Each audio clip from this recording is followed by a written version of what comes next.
السلام علیکم ورحمۃ اللہ وبرکاتہ۔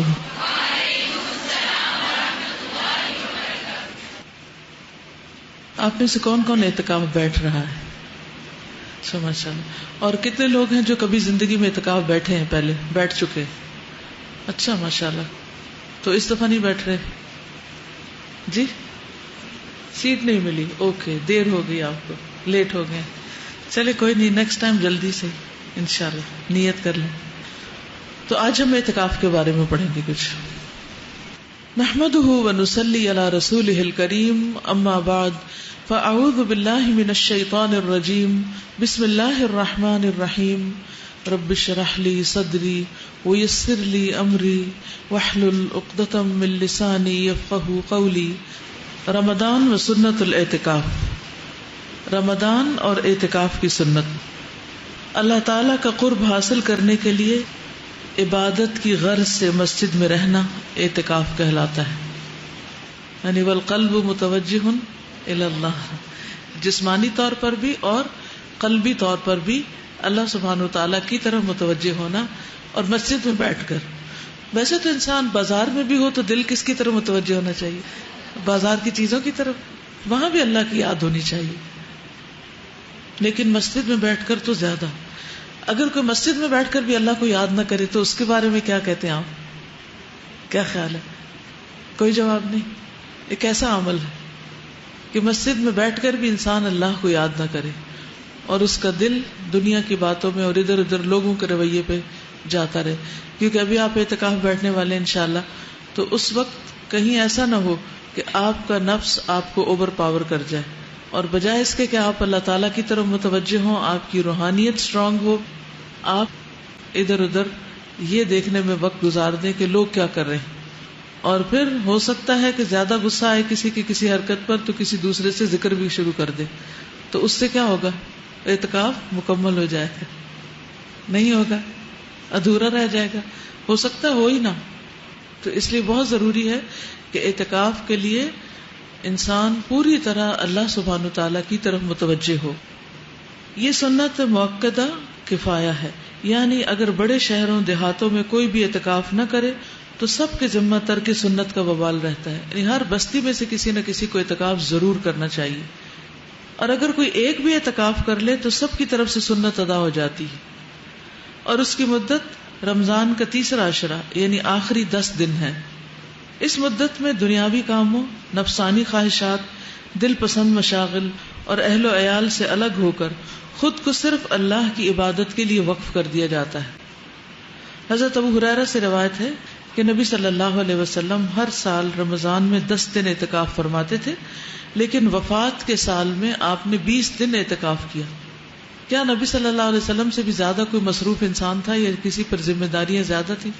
ساری امت کی، آئندہ نسلوں کی، قیامت تک کے لوگوں کی ایک طرح سے ذمہ داری تھی، لیکن آپ نے ان ساری ذمہ داریوں کے باوجود اللہ سبحانہ تعالیٰ کی عبادت میں کمی نہیں کی، اور اس کی دلیل رات کی عبادت بھی ہے اور پھر یہ اعتکاف کی عبادت بھی۔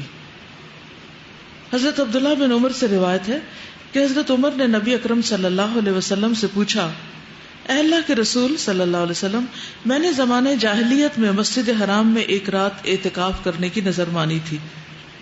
آپ نے فرمایا اپنی نظر پوری کرو، یعنی اگر کسی نے نظر مانی ہو اعتکاف کرنے کی تو اسے بھی ضرور کرنا چاہیے، اس کے اوپر تو پھر لازم ہو جاتا ہے۔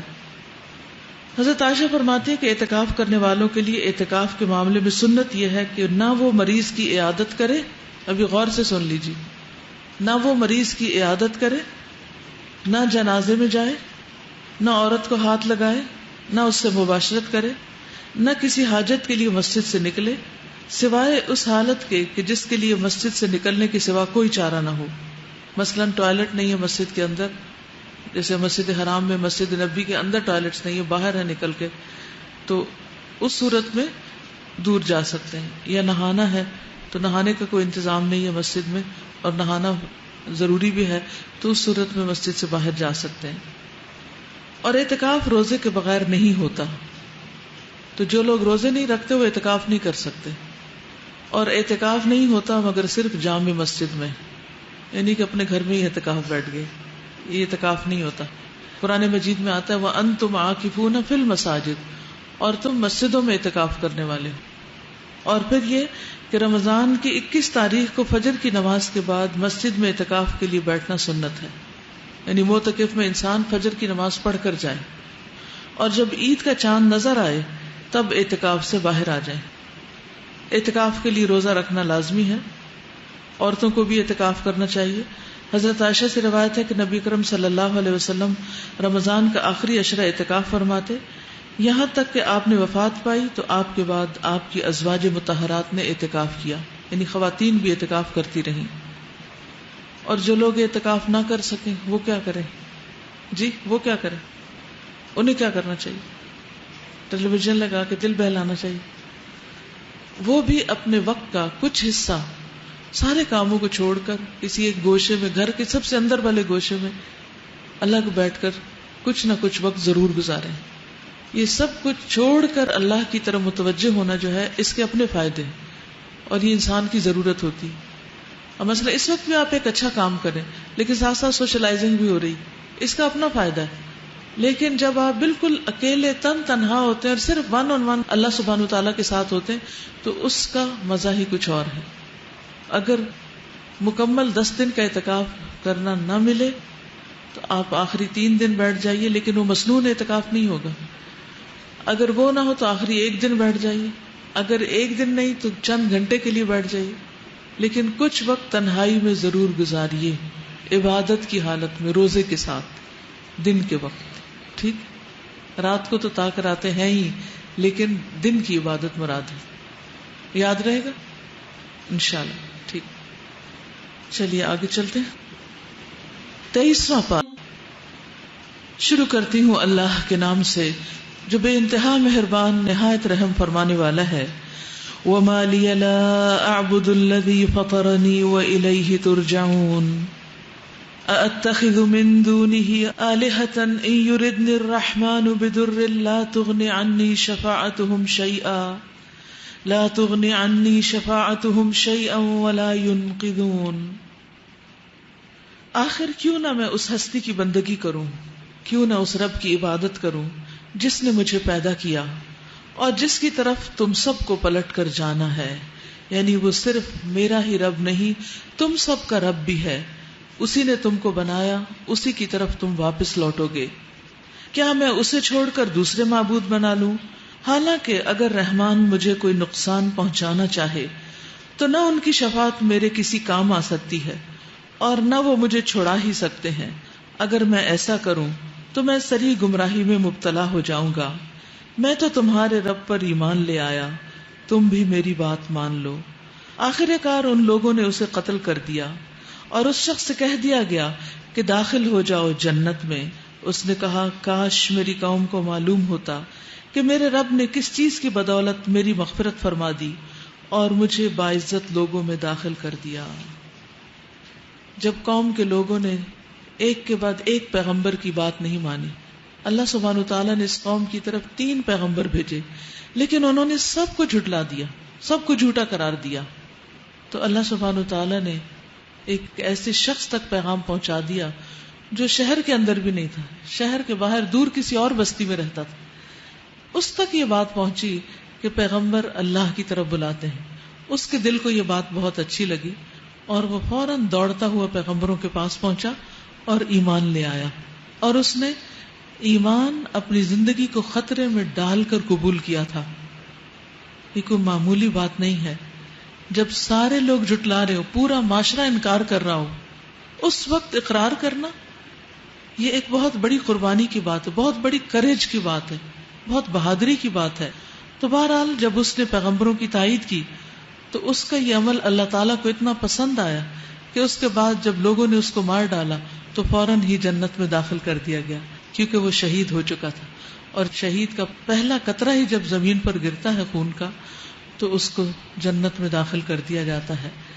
بظاہر دیکھنے میں دنیا میں انجام کتنا بھی برا کیوں نہ نظر آتا ہو کسی کا، جسے آج کل آپ دیکھ رہے ہیں کہ بے گناہ لوگوں کو مارا جا رہا ہے، تو بظاہر تصویروں میں جو کچھ بھیانک مناظر نظر آتے ہیں ان کو دیکھ کر ہائے ہائے بیچارے، اور بہت سب لوگ غمگین ہو جاتے ہیں. یہ ٹھیک ہے، ایک انسانی ہمدردی کا ایک پہلو ہے، لیکن دوسری طرف مومن کو یہ بات بہت ہی تسلی دیتی ہے کہ ان میں سے ایک ایک سیدھا جنت میں پہنچ رہا ہے انشاءاللہ، کیونکہ وہ اللہ کے راستے میں. جنت میں جانے کے لیے صرف جان دینا کافی نہیں ہوتی، جان کو اللہ کی خاطر دینا ضروری ہوتا ہے. تو اگر کسی کی بھی اللہ کی راہ میں جان دینے کی نیت ہو تو پھر اس کے لیے کوئی مشکل نہیں کہ وہ دائیں گرے یا بائیں گرے، اسے کوئی جلا دے یا پھر اس کے جسم کے ٹکڑے ٹکڑے کر دے، اس کی ہڈیوں کو کوئی کوٹ ڈالے، توڑ ڈالے. وہ کسی بھی تکلیف سے نہیں گزرتے، کیونکہ شہید کو جب تکلیف ہوتی ہے تو ایسے ہی جیسے کسی چونٹی نے کاٹا ہو. تو چونٹی کاٹنے کی کتنی تکلیف ہوتی، کچھ بھی نہیں، نہ ہونے کے برابر. وہ ہمیں نظر آتا ہے کہ ان کو بہت تکلیف ہو رہی ہے، لیکن ان کو تکلیف نہیں ہوتی، تو وہ خوش قسمت ہوتے ہیں. تو بہرحال اس شخص کو بھی جنت میں فوراً بھیج دیا گیا. اب آپ دیکھیے کہ جنت میں داخل ہونے کے بعد وہ یہ نہیں کہتا میرے تو مزے ہو گئے اور ٹھیک ہے تم بھگتو اب اپنے قصوروں کی سزا، اب دیکھتے ہیں تمہارے ساتھ کیا ہوتا ہے. نہیں، وہ فوراً اپنی قوم کی فکر کرتا ہے اور کہتا ہے کاش میری قوم کو معلوم ہو جائے کہ میرے رب نے کس عمل کی بنا پر مجھے جنت میں بھیج دیا، کاش وہ ایمان لے آئے. یعنی اس وقت بھی ایسا مبلغ بنتا ہے، کیونکہ جو سچا ایمان ہے وہ انسان کے دل کے اندر ایسی تڑپ پیدا کر دیتا ہے کہ انسان فوراً ہی پھر وہ خیر کی بات دوسروں کو بتانا چاہتا ہے. پھر وہ چپ کر کے رہ ہی نہیں سکتا، وہ آرام سے سو ہی نہیں سکتا، وہ آرام سے کھا ہی نہیں سکتا. ہر وقت اس کے دماغ میں یہی بات گھومتی رہتی ہے کہ جو اچھی بات مجھے پتا چلی ہے، جس چیز میں میری خیر اور بھلائی ہوئی ہے، میں اسے دوسروں کے ساتھ شیئر کروں. تو یہاں پر ہم دیکھتے ہیں کہ وہ اپنی قوم کو ظالم کہنے کی بجائے اور برا بھلا کہنے کی بجائے کیا کہتا ہے؟ وہ یہ تمنا کرتا ہے کاش یہ لوگ میرا انجام جان لیں کہ میرے رب نے مجھے کس چیز سے نوازا ہے، تو یہ حق کے مخالف نہ بنے اور یہ بھی میری طرح ایمان لا کر اس انجام کو پہنچے. کیا ہمارے اندر کسی مجرم کے لیے ایسی کوئی خیرخواہی ہو سکتی ہے؟ تو اللہ سبحانہ تعالیٰ دراصل جس سے محبت کرتا ہے، جس کے اندر خیر دیکھتا ہے، اس کو ایمان نصیب کرتا ہے. اس شخص کو دور سے جو اٹھا کر ایمان کی منزل تک اور ایمان کی منزل سے لے کے جنت تک جو پہنچا دیا گیا، آن کی آن میں ایک کے بعد ایک منزل طے کرتا گیا، وہ شخص کس بنا پر؟ یہ نہیں کہ وہ اچانک کوئی چیز ہو گئی تھی، کیا وجہ کیا تھی؟ اس کے اندر کی خیر. تو اپنے اندر کو ہمیں ہر وقت جانچنا چاہیے، اپنے اندر کی خیرخواہی کو دیکھتے رہنا چاہیے کہ ہمارے دل میں دوسروں کے لیے کتنی بھلائی، کتنی محبت اور کتنی خیرخواہی ہے. اگر وہ ہے تو اللہ سبحانہ وتعالی ہمارے لیے بھی بدلے میں ضرور خیر کا بندوبست کر دے گا. رسول اللہ صلی اللہ علیہ وسلم نے فرمایا اللہ تعالی مال اسے بھی دیتا ہے جس سے محبت کرتا ہے، اور اسے بھی دیتا ہے جس سے محبت نہیں کرتا. یعنی مال سب کو مل جاتا ہے، لیکن ایمان صرف اسے دیتا ہے جس سے وہ محبت کرتا ہے. ایمان صرف اس کو دیتا ہے جس سے وہ محبت کرتا ہے. پس جب اللہ کسی بندے سے محبت کرتا ہے تو اسے ایمان عطا کر دیتا ہے. تو ایمان کا مل جانا، اللہ کی محبت کا مل جانا، دین کی بات سمجھ میں آنا، اللہ کے لیے سب کچھ کرنے کا جذبہ پیدا ہو جانا، یہ اللہ کی محبت کی علامت ہے کہ اللہ نے آپ کے ساتھ بھلائی کا ارادہ کر لیا. اور پھر ایسی محبت انسان کے اندر ایمان کی حلاوت پیدا کر دیتی ہے. یعنی ایک ہوتا ہے ایمان جس کا دعویٰ ہم سب کرتے ہیں، اور ایک ہے ایمان کی سویٹنس، ایمان کی حلاوت، کہ انسان اس ایمان کو پا کر ہر غم کو بھول جائے، بڑے سے بڑے حادثے اس کو معمولی نظر آنے لگے. رسول اللہ صلی اللہ علیہ وسلم نے فرمایا جس نے یہ 3 امور سر انجام دیے تو وہ ایمان کا مزہ چکھ لے گا. جس نے صرف اکیلے اللہ کی عبادت کی اور بے شک اللہ کے سوا کوئی الہ نہیں، اور اس نے اپنے دل کی خوشی کے ساتھ زکوٰۃ ادا کی جو ہر سال اس پر فرض ہوتی ہے. تو یعنی جو خوشی سے زکوٰۃ دے، یعنی جو مجبوری سمجھ کے، بوجھ سمجھ کے نہیں کہ اچھا اب اتنا پیسہ میرا نکل جائے گا، نہیں، وہ سمجھے کہ اس سے کئی گنا زیادہ واپس آنے والا ہے. کیونکہ بعض اوقات ہمارا کاروبار یا کوئی بھی چیز جو ہے وہ پنپ نہیں رہی ہوتی، لیکن جو ہی اس میں سے زکوٰۃ نکالنا شروع کرتے تو اللہ سبحانہ و تعالیٰ فرماتے ہیں فَأُولَٰئِكَ هُمُ الْمُضْعِفُونَ، یہی لوگ بڑھانے والے ہیں. بعض نے اس کا ترجمہ کیا کہ اجر بڑھانے والے، اور ویسے بھی زکوٰۃ کا معنی ہوتا ہے نشو و نما دینا، کسی چیز کو بڑھانا.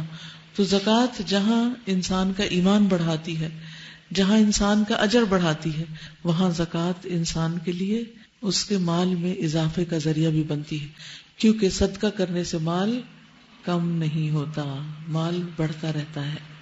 تو بہرحال خلاصہ یہ ہے کہ انسان دوسروں کا خیر خواہ ہو تو اللہ سبحانہ وتعالی اس کے لیے بھلائی کا ارادہ کر لیتے ہیں اور اس کو ایمان عطا کرتے ہیں، اور جس کو ایمان عطا ہو جاتا ہے پھر اس کو جہنم سے نجات مل جاتی ہے۔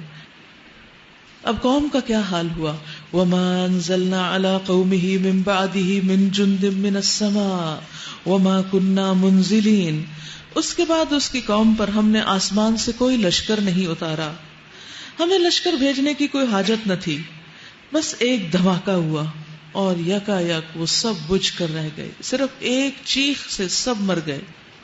افسوس بندوں کے حال پر، جو رسول بھی ان کے پاس آیا وہ اس کا مذاق ہی اڑاتے رہے۔ کیا انہوں نے دیکھا نہیں کہ ان سے پہلے کتنی قوموں کو ہم ہلاک کر چکے ہیں، اور اس کے بعد وہ پھر کبھی ان کی طرف پلٹ کر نہ آئے۔ ان سب کو ایک روز ہمارے سامنے حاضر کیا جانا ہے۔ حقیقت یہ ہے کہ جو بھی مرتا ہے وہ آگے کوئی جاتا ہے، پیچھے پلٹ کے کوئی بھی نہیں آتا۔ وَآيَةٌ لَهُمُ الْأَرْضُ الْمَيْتَةُ أَحْيَيْنَاهَا وَأَخْرَجْنَا مِنْهَا حَبًّا فَمِنْهُ يَأْكُلُونَ۔ ان لوگوں کے لیے بے جان زمین میں ایک نشانی ہے، یعنی زمین سوکھی پڑی تھی، مردہ پڑی تھی، ہم نے اس کو زندگی بخشی۔ کیسے؟ بارش برسا کر، اور اس سے غلہ نکالا جس سے یہ لوگ کھاتے ہیں۔ ہم نے اس میں کھجوروں اور انگوروں کے باغ پیدا کیے اور اس کے اندر سے چشمے پھوڑ نکالے تاکہ یہ اس کے پھل کھائیں۔ یہ سب کچھ ان کے اپنے ہاتھوں کا پیدا کیا ہوا نہیں ہے، پھر کیا یہ شکر ادا نہیں کرتے اس اللہ کا جس نے زمین کے اندر سے ان کا رزق نکالا؟ پاک ہے وہ ذات جس نے جملہ اقسام کے جوڑے پیدا کیے، یعنی ہر چیز کو جوڑے جوڑے بنایا، خواہ وہ زمین کی نباتات میں سے ہو، یعنی پودے جو ہمیں ویسے ہی نظر آتے ہیں لیکن ان میں بھی جوڑے ہیں، یا خود ان کی اپنی جنس یعنی انسانوں میں سے، ہسبینڈ وائف کی شکل میں، مرد عورت کی شکل میں، یا ان اشیاء میں سے جن کو یہ جانتے تک نہیں ہیں، یعنی جن کا نام بھی انہیں نہیں معلوم، جن کی شکل بھی انہوں نے نہیں دیکھی۔ تو گویا ہم سیف ورڈز میں یہ کہہ سکتے ہیں کہ پوری کائنات جوڑے میں ہے سوائے اللہ رب العالمین کے، کہ وہ اکیلا ہے، ایک ہے، اس کا کوئی شریک نہیں، اس کا کوئی جوڑا نہیں۔ وَآيَةٌ لَهُمُ اللَّيْلُ نَسْلَخُ مِنْهُ النَّهَارَ فَإِذَا هُمْ مُظْلِمُونَ۔ ان کے لیے ایک اور نشانی رات ہے، ہم اس کے اوپر سے دن ہٹا دیتے ہیں تو ان پر اندھیرا چھا جاتا ہے اور سورج اپنے ٹھکانے کی طرف چلا جا رہا ہے۔ یہ زبردست علیم ہستی کا باندھا ہوا حساب ہے کہ کب تک سورج کو چلتے رہنا ہے، کتنا چلنا ہے، کس رفتار سے چلنا ہے اور کہاں تک پہنچنا ہے۔ اور صرف سورج نہیں، سورج کے آس پاس جتنے بھی سیارے ہیں، سورج ان سب کو بھی ساتھ لے کے چلتا ہے، اور سورج کی یہ رفتار جو ہے وہ 1 سیکنڈ میں تقریباً 12 میل ہے۔ اور چاند، اس کے لیے ہم نے منزلیں مقرر کر دی، یہاں تک کہ ان سے گزرتا ہوا پھر کھجور کی سوکھی شاخ کی طرح رہ جاتا ہے۔ سورج کے بس میں یہ نہیں کہ وہ چاند کو جا پکڑے، خواہ اس کی رفتار تیزی کیوں نہ ہو، اور نہ رات دن پر سبقت لے جا سکتی ہے۔ کبھی ایسا نہیں ہوا کہ رات کے بعد پھر رات آ جائے کہ اس نے دن کو آنے نہ دیا ہو۔ سب ایک ایک فلک میں تیر رہے ہیں، آربٹ میں ہیں اپنے اپنے، یعنی اس سے یہ پتہ چلتا ہے کہ سورج، چاند، ستارے، سیارے، تمام اجرام فلکی جو ہیں یہ سب متحرک ہیں، سب گھوم رہے ہیں۔ کل فی فلک یسبحون۔ پھر یسبحون کا لفظ یہ بتاتا ہے کہ یہ ایسے ہی تیر رہے ہیں جیسے پانی میں کوئی چیز تیر رہی ہوتی ہے، یہ خلا میں ایسے گھومتے ہوئے گویا تیر رہے ہیں۔ خلا ان کے لیے پانی کی طرح ہے جس میں تیر رہے ہیں۔ پھر یہ ہے کہ ہر ایک کا اپنا اپنا مدار ہے، اپنا اپنا آربٹ ہے، کوئی کسی اور کے اندر انٹرفیئرنس نہیں کر رہا، اسی لیے ان کا سفر پرسکون ہے۔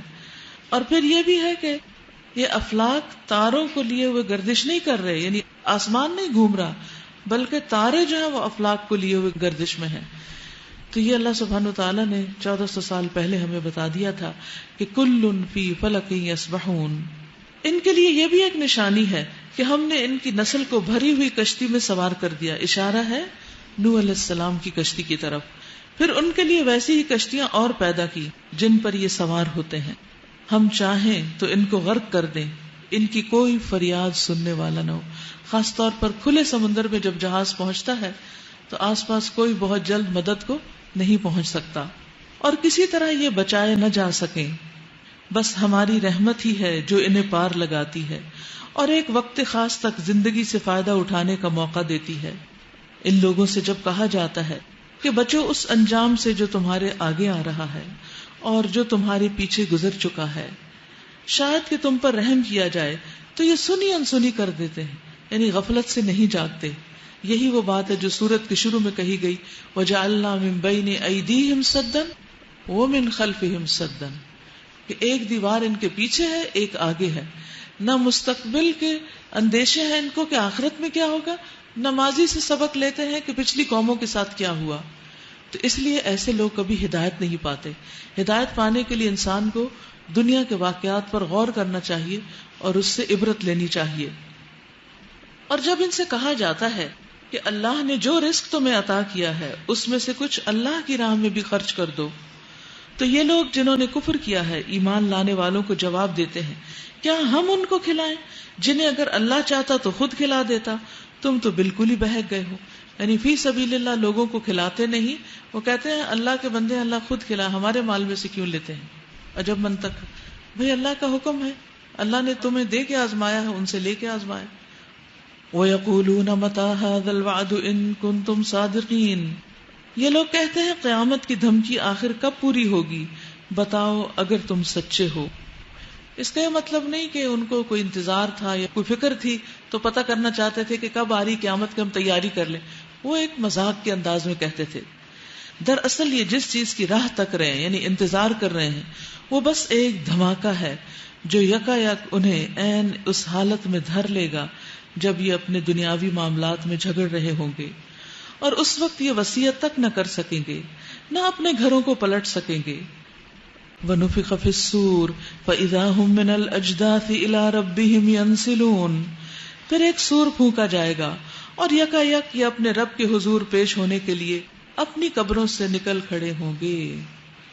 سور کا پھونکا جانا، نبی صلی اللہ علیہ وسلم نے سور پھونکنے والے فرشتے کے بارے میں بتایا۔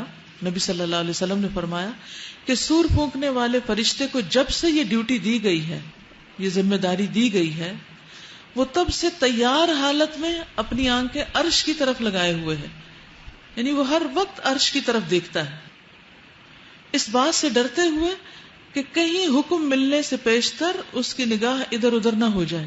کس قدر ڈیوٹیفل ہے یہ فرشتے، ہمیں کوئی ڈیوٹی ملے تو ہم ٹائم پر پہنچتے بھی نہیں، گویا کہ اس کی آنکھیں دو روشن ستارے ہیں۔ اب اسے امیجن کریں کہ سور پھونکنے والا فرشتہ ستاروں جیسی چمکتی آنکھوں کے ساتھ مسلسل ٹکٹکی باندھ کے عرش کی طرف دیکھ رہا ہے کہ کب دنیا کو ختم کرنے کا اعلان کیا جاتا ہے، مجھے حکم دیا جاتا ہے تو میں سور پھونک ڈالوں جس سے سارے زندہ لوگ ختم ہو جائیں۔ نبی صلی اللہ علیہ وسلم نے فرمایا، میں کیسے خوش و خرم رہ سکتا ہوں، کیسے بے فکر ہو سکتا ہوں؟ ادھر سور پھونکنے والا فرشتہ اپنے منہ میں سور لے چکا، یعنی صرف آنکھیں ہی نہیں لگائے ہوئے، منہ میں بھی لے چکا، اس نے اپنی پیشانی جھکا دی ہے، اپنا کان لگا دیا ہے، پیشانی جھکا دی ہے، نگاہیں اوپر ہیں لیکن سر جھکا ہے، کان لگائے ہوئے، یعنی آواز کو اللہ سبحانہ وتعالیٰ کے حکم کو مس نہیں کرنا چاہتا۔ اب وہ نفخ کے حکم کے انتظار میں ہے۔ مسلمانوں نے کہا، اے اللہ کے رسول صلی اللہ علیہ وسلم، ہم اضطراب میں کیا کہیں، یعنی ایسی جب ہمیں فکر ہو، بے چینی ہو، سور پھونکنے کی ایسی کیفیت آئے تو پھر ہم کیا کریں؟ آپ نے فرمایا، یہ کہو، حسبنا اللہ ونعم الوکیل وعلی اللہ توکلنا، کہیے حسبنا اللہ ونعم الوکیل علی اللہ توکلنا، حسبنا اللہ ونعم الوکیل علی اللہ توکلنا، اللہ ہمیں کافی ہے اور وہ بہترین کارساز ہے، ہم نے اللہ پر توکل کیا، کیونکہ جو کچھ ہم کر سکتے تھے وہ تو ہم نے کر لیا، لیکن اس سے زیادہ کی ہم میں سخت نہیں، ہمت نہیں۔ تو یہ دوسرے سور کی بات ہو رہی ہے، جب لوگ سور پھونکے جانے پر قبروں سے نکل کر بھاگنا شروع کر دیں گے۔ کس طرف؟ الی ربہم، اپنے رب کی طرف۔ ینسلون، نسل کہتے ہیں اوپر سے نیچے آنے کو، جیسے پہاڑ سے کوئی اتر رہا تو خود بخود تیز ہو جائے گا۔ گاڑی جب اوپر سے نیچے کو آتی ہے تو آپ بے شک اس کو بند بھی کر دیں تو خود ہی دوڑنا شروع کر دیتی۔ قالوا یا ویلنا من بعثنا من مرقدنا ھذا ما وعد الرحمن وصدق المرسلون. گھبرا کر کہیں گے ارے یہ کس نے ہمیں ہماری خوابگاہ سے اٹھا کھڑا کیا. یہ وہی چیز ہے جس کا اللہ رحمان نے وعدہ کیا تھا اور رسولوں کی بات سچی تھی. ایک ہی زور کی آواز ہوگی اور سب کے سب ہمارے سامنے حاضر کر دیے جائیں گے، سب کے سب. فَالْيَوْمَ لَا تُظْلَمُ نَفْسٌ شَيْئًا. آج کسی پر ذرہ برابر ظلم نہ کیا جائے گا، ذرے کے برابر بھی کسی پر ظلم نہ ہوگا، اور تمہیں ویسا ہی بدلہ دیا جائے گا جیسے عمل تم کرتے رہے تھے. آج جنتی لوگ مزے کرنے میں مشغول ہیں، وہ اور ان کی بیویاں گھنے سایوں میں ہیں، مسندوں پر تکیے لگائے ہوئے. ہر قسم کی لذیذ چیزیں کھانے پینے کو ان کے لیے وہاں موجود ہیں. جو کچھ وہ طلب کریں ان کے لیے حاضر ہے، جو بھی مانگے، جس چیز کی فرمائش کریں. رب رحیم کی طرف سے ان کو سلام کہا گیا ہے. اور اے مجرموں آج تم چھٹ کر الگ ہو جاؤ. یعنی ایک طرف نیک لوگ ہوں گے، ایک طرف برے لوگ. حقیقت یہ ہے کہ جنت ہی وہ جگہ ہے جہاں ہماری ساری خواہشات پوری ہوں گی. جو بھی آج مانگو ملے گا. دنیا میں تو ایسا ہو نہیں سکتا. انسان اپنی خواہشات کا ایک گھر بناتا ہے اور کچھ ہی عرصے کے بعد وہ ڈھہ جاتا ہے، پھر ایک اور بناتا ہے، پھر اس کی شامت آتی، پھر ایک اور بناتا ہے، اور اس طرح ساری زندگی یہی کچھ کرتے اس کی گزر جاتی ہے. نبی صلی اللہ علیہ وسلم نے فرمایا اہل جنت میں سے ایک شخص اپنے رب سے کھیتی کی اجازت چاہے گا کہ میں کھیت اگانا چاہتا ہوں. شوق ہے نا. ہاں مختلف لوگوں کے مختلف شوق ہوتے ہیں. آپ کو تو نہیں گارڈننگ کا شوق، مشکل کام ہے کس کو ہی ایسا شوق لگائے. تو بہرحال جن لوگوں کو دنیا میں کھیت اگانے کا شوق ہوتا ہے، ان کو جیسے کسان لوگ ہوتے ہیں نا، تو ان کو بہت کریز ہوتا ہے. وہ کہیں بھی بیٹھے ہو اپنے کھیتوں کی باتیں شروع کر دیں. جیسے عورتیں کہیں بیٹھی ہو تو اپنے بچوں کی شروع کر دیتی ہیں، تو وہ اپنی کھیتوں کی باتیں شروع کرتے ہیں، فارمز کی باتیں. تو بہرحال اس کو شوق ہوگا کہ میں یہاں بھی جنت میں بھی کھیت لگاؤں.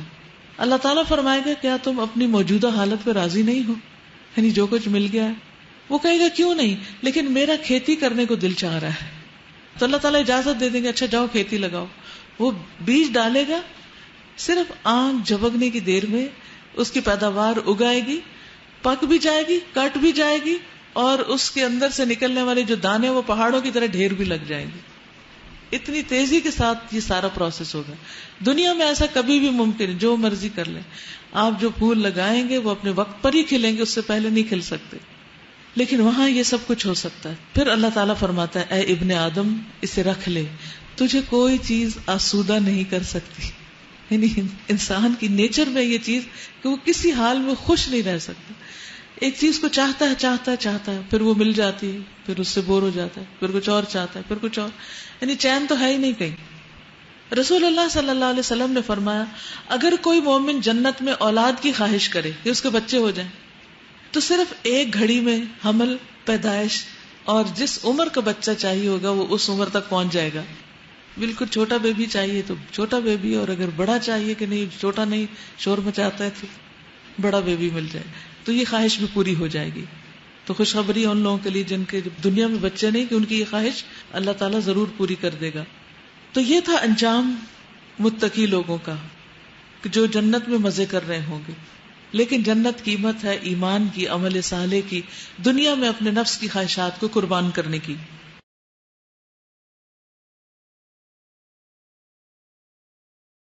دوسری طرف مجرم لوگ ہیں، کرمنلز. وَامْتَازُوا الْيَوْمَ أَيُّهَا الْمُجْرِمُونَ، اور اے مجرموں آج تم چھٹ کر الگ ہو جاؤ. دنیا میں چاہے گھر میں رہتے تھے لیکن آج تم اکٹھے نہیں رہ سکتے. آدم کے بچوں، کیا میں نے تم کو ہدایت نہ کی تھی کہ شیطان کی بندگی نہ کرو؟ وہ تمہارا کھلا دشمن ہے، اور میری ہی بندگی کرو، یہ سیدھا راستہ ہے. مگر اس کے باوجود اس نے تم میں سے ایک گروہ کثیر کو گمراہ کر دیا. کیا تم عقل نہیں رکھتے؟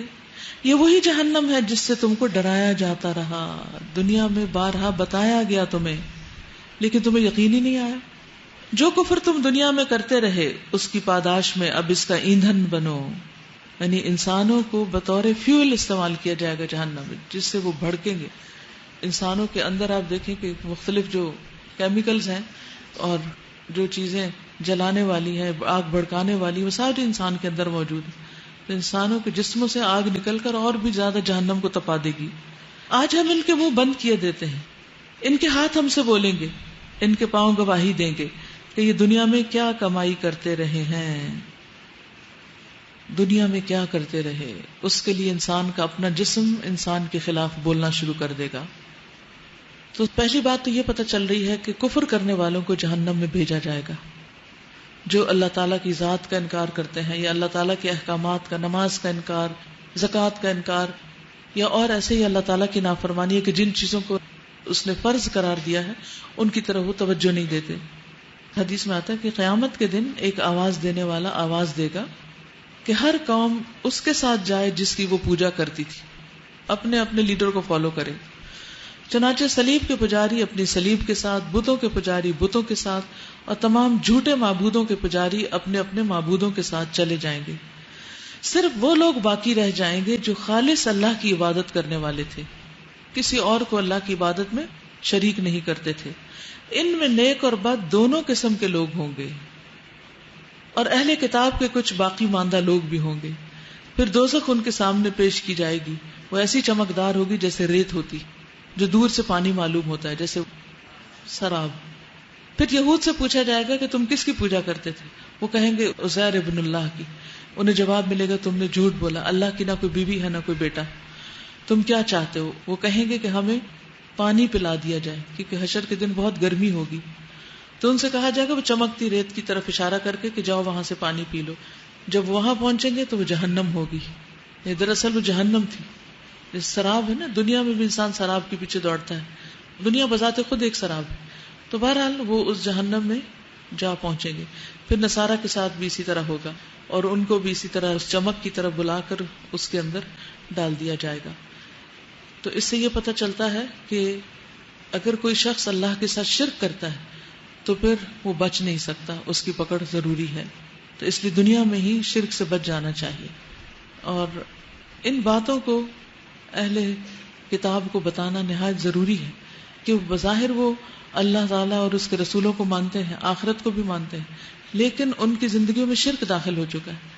کیا خیال ہے مسلمانوں کے بارے میں کہ جن کے اندر شرک داخل ہو چکا ہے؟ ان کو بھی اس سے ڈرانا چاہیے.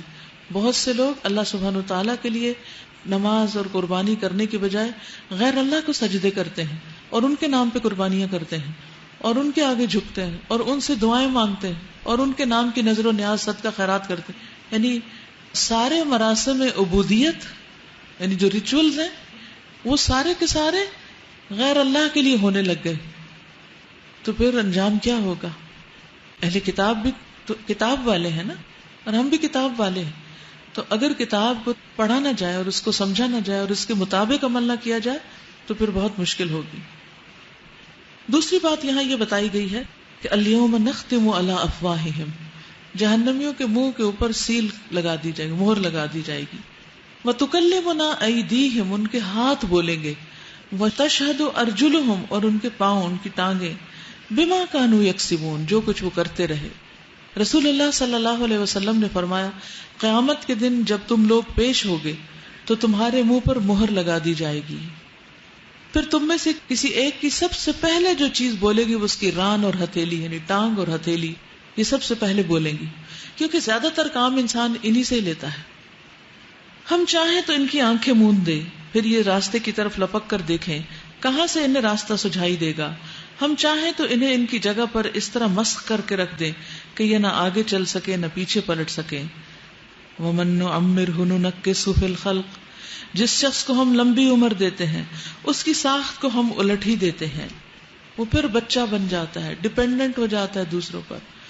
اس کے ساتھ بیبیز کی طرح ٹریٹ کرنا پڑتا ہے، اس کی نیپی چینج کرنی پڑتی ہے، اس کو فیڈ کرنے کے لیے اس کے منہ میں چمچ سے دودھ ڈالنا پڑتا ہے یا غذا دینی پڑتی ہے، اور وہ بچے کی طرح ہی وہی بات بار بار پوچھتا رہتا ہے.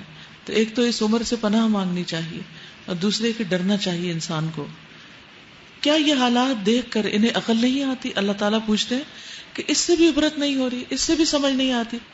یعنی ایسا کیوں ہوتا ہے کہ اللہ تعالیٰ کچھ لوگوں کو اتنی زیادہ لمبی عمر دے دیتے ہیں کہ وہ دوسروں کے لیے عبرت کا نمونہ بن جاتے ہیں، لیکن افسوس یہ کہ بندے پھر بھی عبرت نہیں پکڑتے اور زندگی کو غفلت میں گزارتے چلے جاتے ہیں.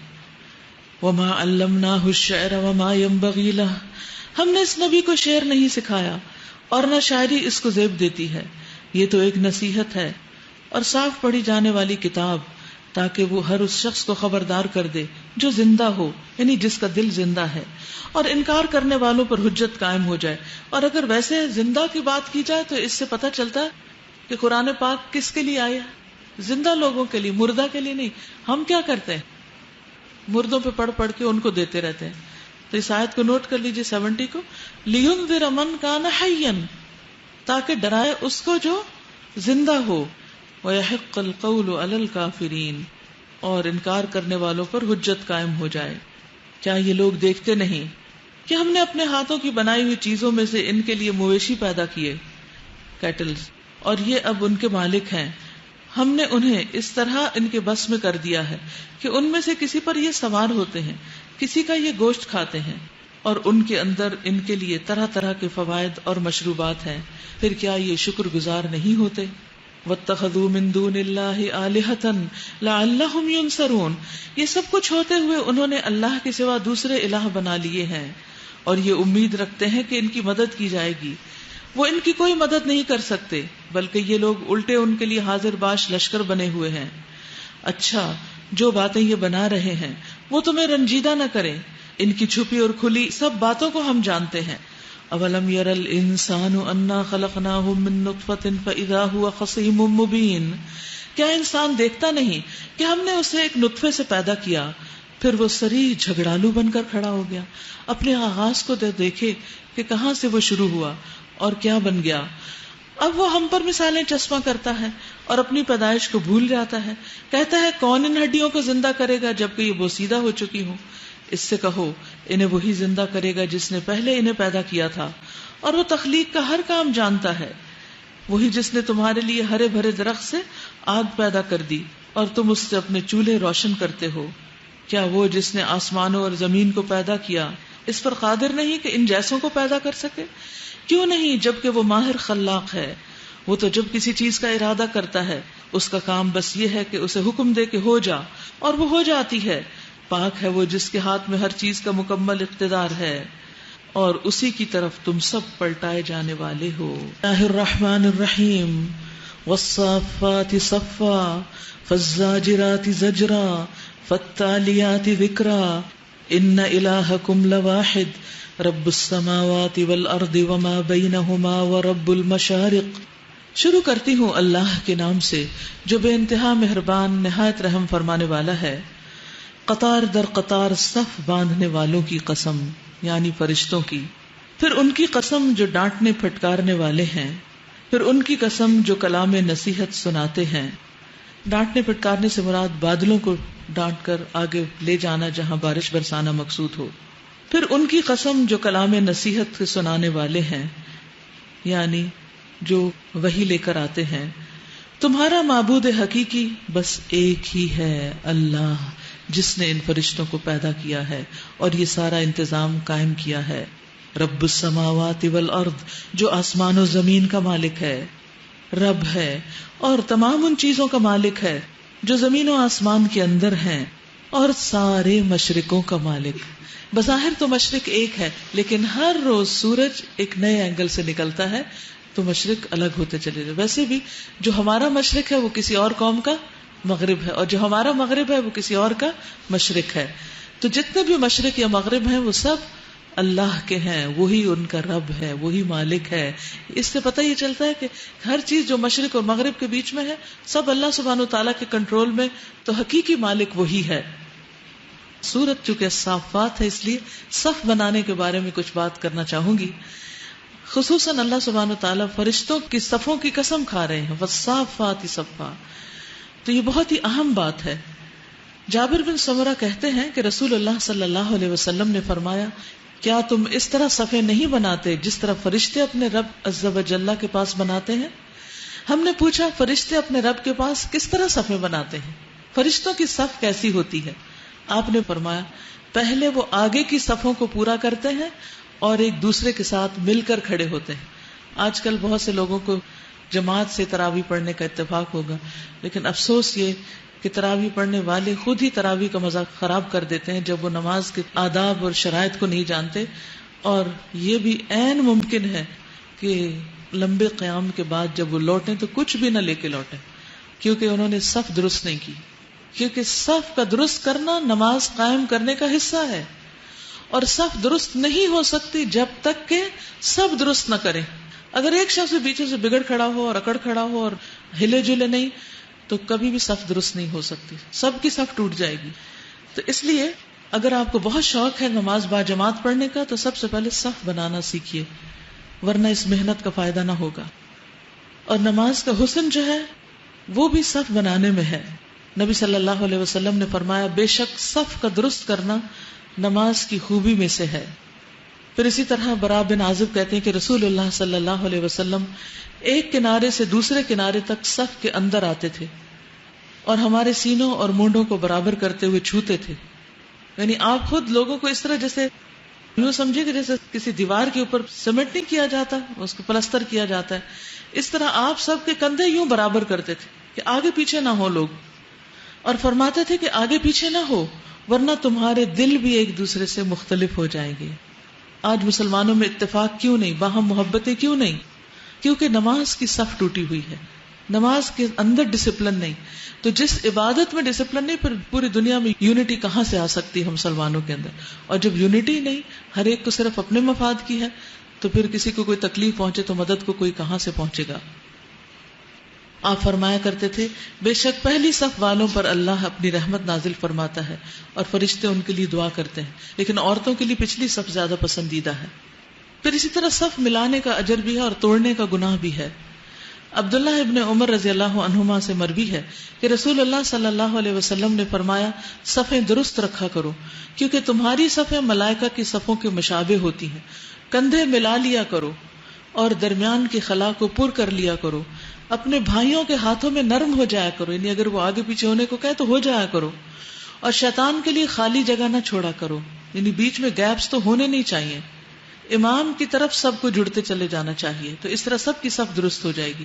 کیونکہ اگر آپ امام سے ہٹ کے دوسری طرف ہوگے تو پھر امام بھی ہلنا جلنا شروع کر دے گا، تو اس سے پھر نماز سب کی ڈسٹرب ہوگی.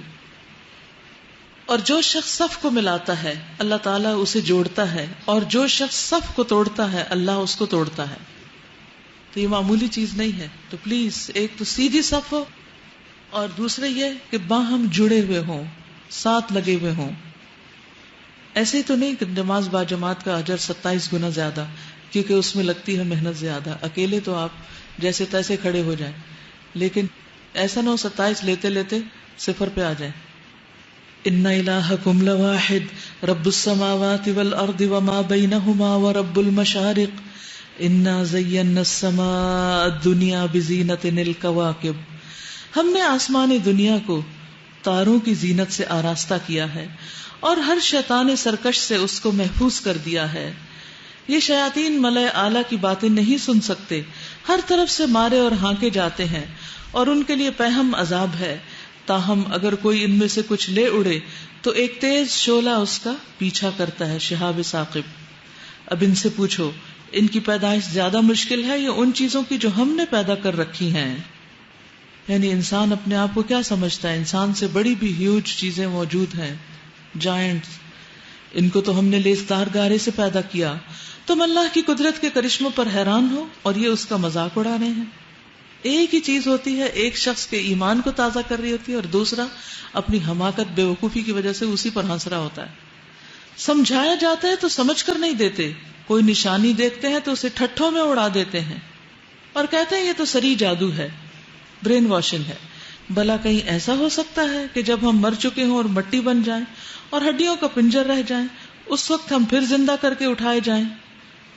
اور کیا ہمارے اگلے وقتوں کے آباء و اجداد بھی اٹھائے جائیں گے؟ ان سے کہو ہاں، اور تم اللہ کے مقابلے میں بے بس ہو، یعنی نہ زندگی کے مالک ہو، نہ موت کے مالک، اور نہ دوبارہ جی اٹھنے کے مالک. بس ایک ہی جھڑکی ہوگی اور یکا یک یہ اپنی آنکھوں سے وہ سب کچھ جس کی خبر دی جا رہی ہے دیکھ رہے ہوں گے. اس وقت یہ کہیں گے ہائے ہماری کم بختی، یہ تو یوم الجزا ہے. اچھا یہ ہے یوم الجزا، اب سمجھ آئی. یہ وہی ہے فیصلے کا دن جسے تم جھٹلایا کرتے تھے. حکم ہوگا گھیر لاؤ سب ظالموں کو اور ان کے ساتھیوں کو اور ان معبودوں کو جنہیں وہ اللہ کو چھوڑ کر پوجا کرتے تھے. پھر ان سب کو جہنم کا راستہ دکھاؤ اور ذرا انہیں ٹھہراؤ، ان سے کچھ پوچھنا ہے. کیا ہو گیا تمہیں؟ اب کیوں ایک دوسرے کی مدد نہیں کرتے؟ ارے آج تو یہ اپنے آپ کو ایک دوسرے کے حوالے کیے دے رہے ہیں، اس کے بعد وہ ایک دوسرے کی طرف مڑیں گے اور باہم تکرار شروع کر دیں گے، آپس میں لڑنا شروع کر دیں گے، جھگڑیں گے، آرگیومنٹس ہوں گی. پیروی کرنے والے یعنی فالوورز اپنے لیڈر سے کہیں گے تم ہمارے پاس سیدھے رخ سے آتے تھے یا قسمیں کھا کے آتے تھے. وہ جواب دیں گے نہیں، بلکہ تم خود ایمان لانے والے نہ تھے. ہر جگہ یہی جواب ملے گا ان لوگوں کو جو اس کیفیت سے گزریں گے. ہمارا تم پر کوئی زور نہ تھا، تم خود ہی سرکش لوگ تھے. آخر کار ہم اپنے رب کے اس فرمان کے مستحق ہو گئے کہ ہم عذاب کا مزہ چکھنے والے ہیں، سو ہم نے تم کو بہکایا، ہم خود بہکے ہوئے لوگ تھے.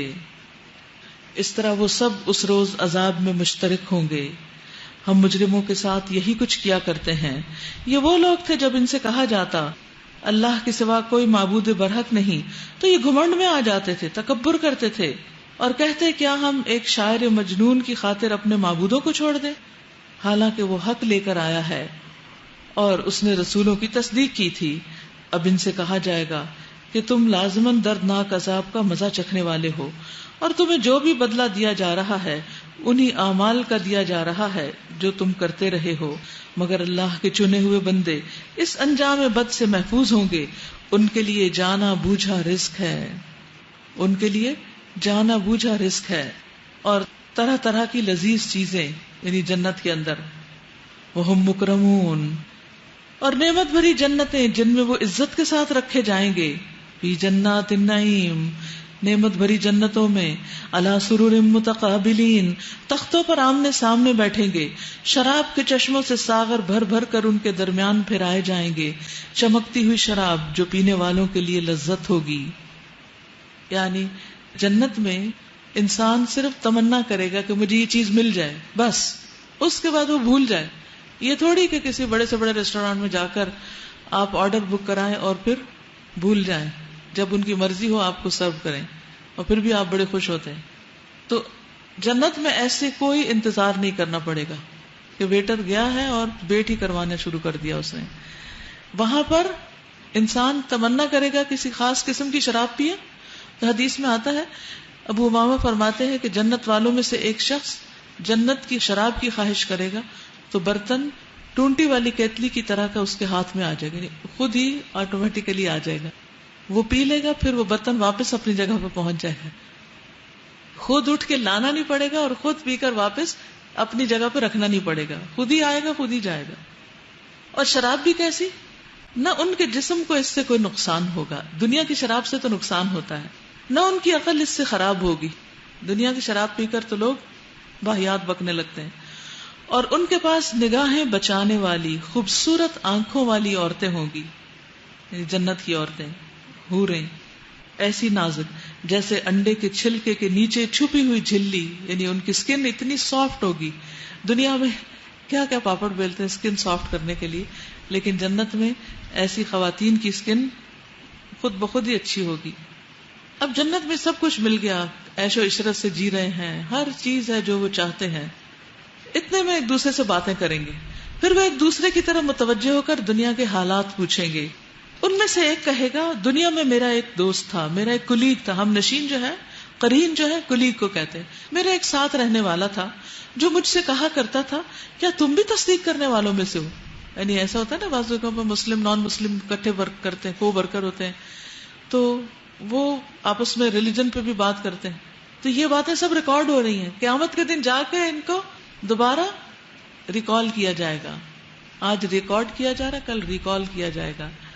اور وہ ریکال کرتے ہوئے کیا کہیں گے کہ اچھا تم بھی تصدیق کرتے ہو، کیا واقعی جب ہم مر چکے ہوں گے اور مٹی ہو جائیں گے اور ہڈیوں کا پنجر بن کے رہ جائیں گے تو ہمیں جزا و سزا دی جائے گی، کیا اب آپ لوگ دیکھنا چاہتے ہیں کہ وہ صاحب اب ہیں کہاں؟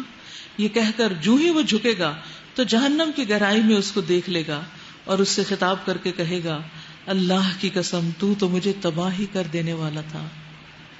کتنے ڈرنے کی بات ہے نا کہ دنیا میں ہمارے دوست ہم کو کس طرح انفلوئنس کرتے ہیں اور بعض اوقات ہم ان کی باتیں مان بھی جاتے ہیں جو کہ غلط ہوتی ہیں. تو یہاں وہ کہے گا اللہ کی قسم تو مجھے تباہ کرنے والا تھا، میرے رب کا فضل شامل حال نہ ہوتا تو آج میں بھی ان لوگوں میں سے ہوتا جو پکڑے ہوئے آئے ہیں، میرا بھی ٹھکانہ تمہارے ساتھ ہوتا. اچھا تو کیا اب ہم مرنے والے نہیں؟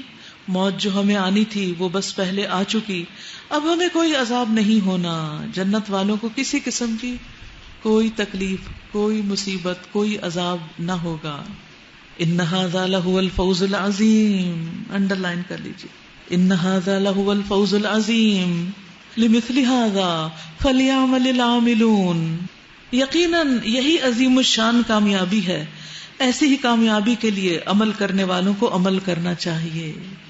سارے کام جو کرتے ہیں اس چیز کو پانے کے لیے کریں، نہ کہ دنیا کے وقتی فوائد اور وقتی مسائل کو حل کرنے کے لیے. اذالک خیر نزلا ام شجرۃ الزقوم انا جعلناها فتنة للظالمین انها شجرۃ تخرج فی اصل الجحیم طلعها كأنه رؤوس الشیاطین فإنهم لآکلون منها فمالئون منها البطون ثم ان لهم علیها لشوبا من حمیم.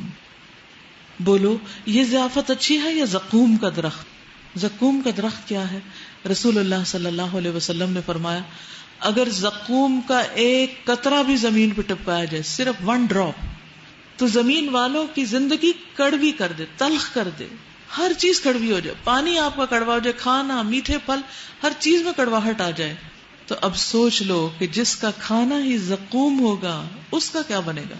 کبھی کوئی کڑوی دوائی پینی پڑ جائے، کھانی پڑ جائے، حلق سے نیچے اتارنی پڑ جائے، پورے جسم کو کپ کپی ہو جاتی. کبھی آپ میں سے کسی نے کڑوی دوا پی؟ ایکسپیرینس ہے کڑواہٹ منہ سے گزارنے کی؟ اللہ اکبر. ہم نے اس درخت کو ظالموں کے لیے فتنہ بنا دیا ہے. وہ ایک درخت ہے جو جہنم کی تہ سے نکلتا ہے. اس کے شگوفے ایسے ہیں جیسے شیطانوں کے سر. یعنی شگوفے کون سے؟ وہ جو چھوٹی چھوٹی گول گول گولیاں سے نہیں نکل رہی ہوتی اس میں سے، کیکٹس کی. جہنم کے لوگ اسے کھائیں گے، یعنی وہ کونز جو ہوں گی وہ کڑوی کانٹوں والی کھائیں گے اللہ، اور اسی سے پیٹ بھریں گے کیونکہ بھوک ستائے گی. اللہ ہم سب کو جہنم سے محفوظ رکھے. پھر اس پر پینے کے لیے ان کو کھولتا ہوا پانی ملے گا، ابلا ہوا پانی. کڑوی چیز کھا کے تو پیاس زیادہ لگتی، انسان ٹھنڈا پانی چاہتا ہے، ان کو کھولتا ہوا پانی ملے گا. اور اس کے بعد ان کی واپسی اسی آتش دوزخ کی طرف ہوگی، پھر واپس دوزخ کی طرف. یہ کھانا پینا ہے، یہ ہے ان کا ڈائننگ ہال.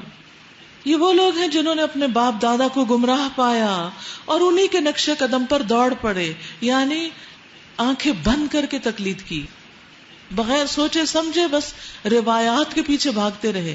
یہ نہیں دیکھا کہ قرآن اور سنت کیا کہتا ہے، یہ دیکھا کہ اماں ابا کیا کہتے ہیں، دادا کیا کہتے تھے. وہ بڑے اپنے وقت کے معزز اور پڑھے لکھے تھے، بڑے شاعر صوفی تھے، اس لیے جو کچھ وہ کہہ گئے اپنی اولادوں کو ہم تو اسی کے پابند ہیں. یہ انتہائی غلط ہے. ہر ایک کی بات کو پرکھنا چاہیے، چاہے استاد ہو، چاہے ماں باپ ہو، چاہے بہن بھائی ہوں، اور پورا انالائز کرنا چاہیے کہ یہ کیا کہہ رہا ہے، اس کی دلیل کیا ہے، کیا اپنے پاس سے کہہ رہا ہے یا حق بول رہا ہے. تو حق کی پہچان کیا کہ ادھر وہ قرآن کی آیت ہو یا پھر نبی صلی اللہ علیہ وسلم کی حدیث میں سے ہو. حالانکہ ان سے پہلے بہت سے لوگ گمراہ ہو چکے تھے اور ہم نے ان میں تنبیہ کرنے والے رسول بھیجے تھے. اب دیکھ لو کہ ان تنبیہ کیے جانے والوں کا انجام کیا ہوا.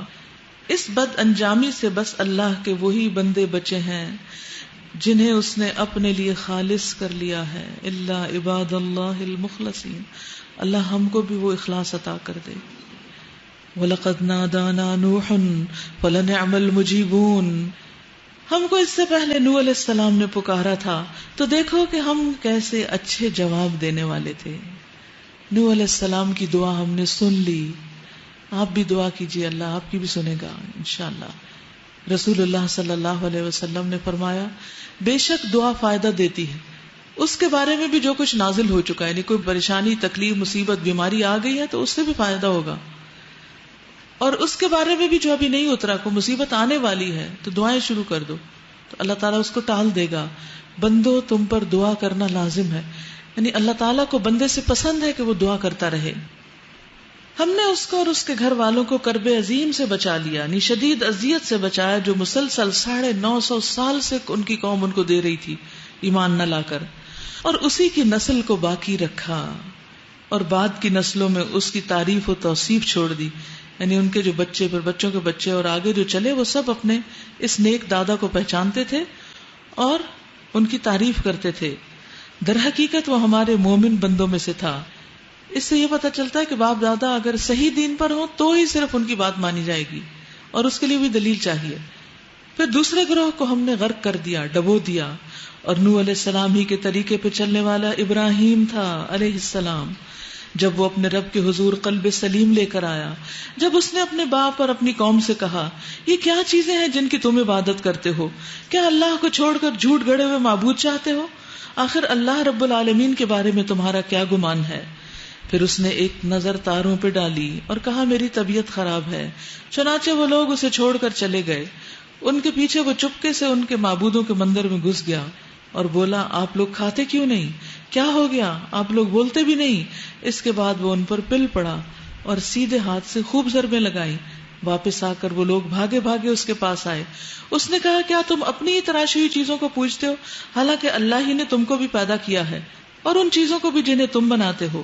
انہوں نے آپس میں کہا اس کے لیے ایک الاؤ تیار کرو اور اسے دہکتی ہوئی آگ کے ڈھیر میں پھینک دو.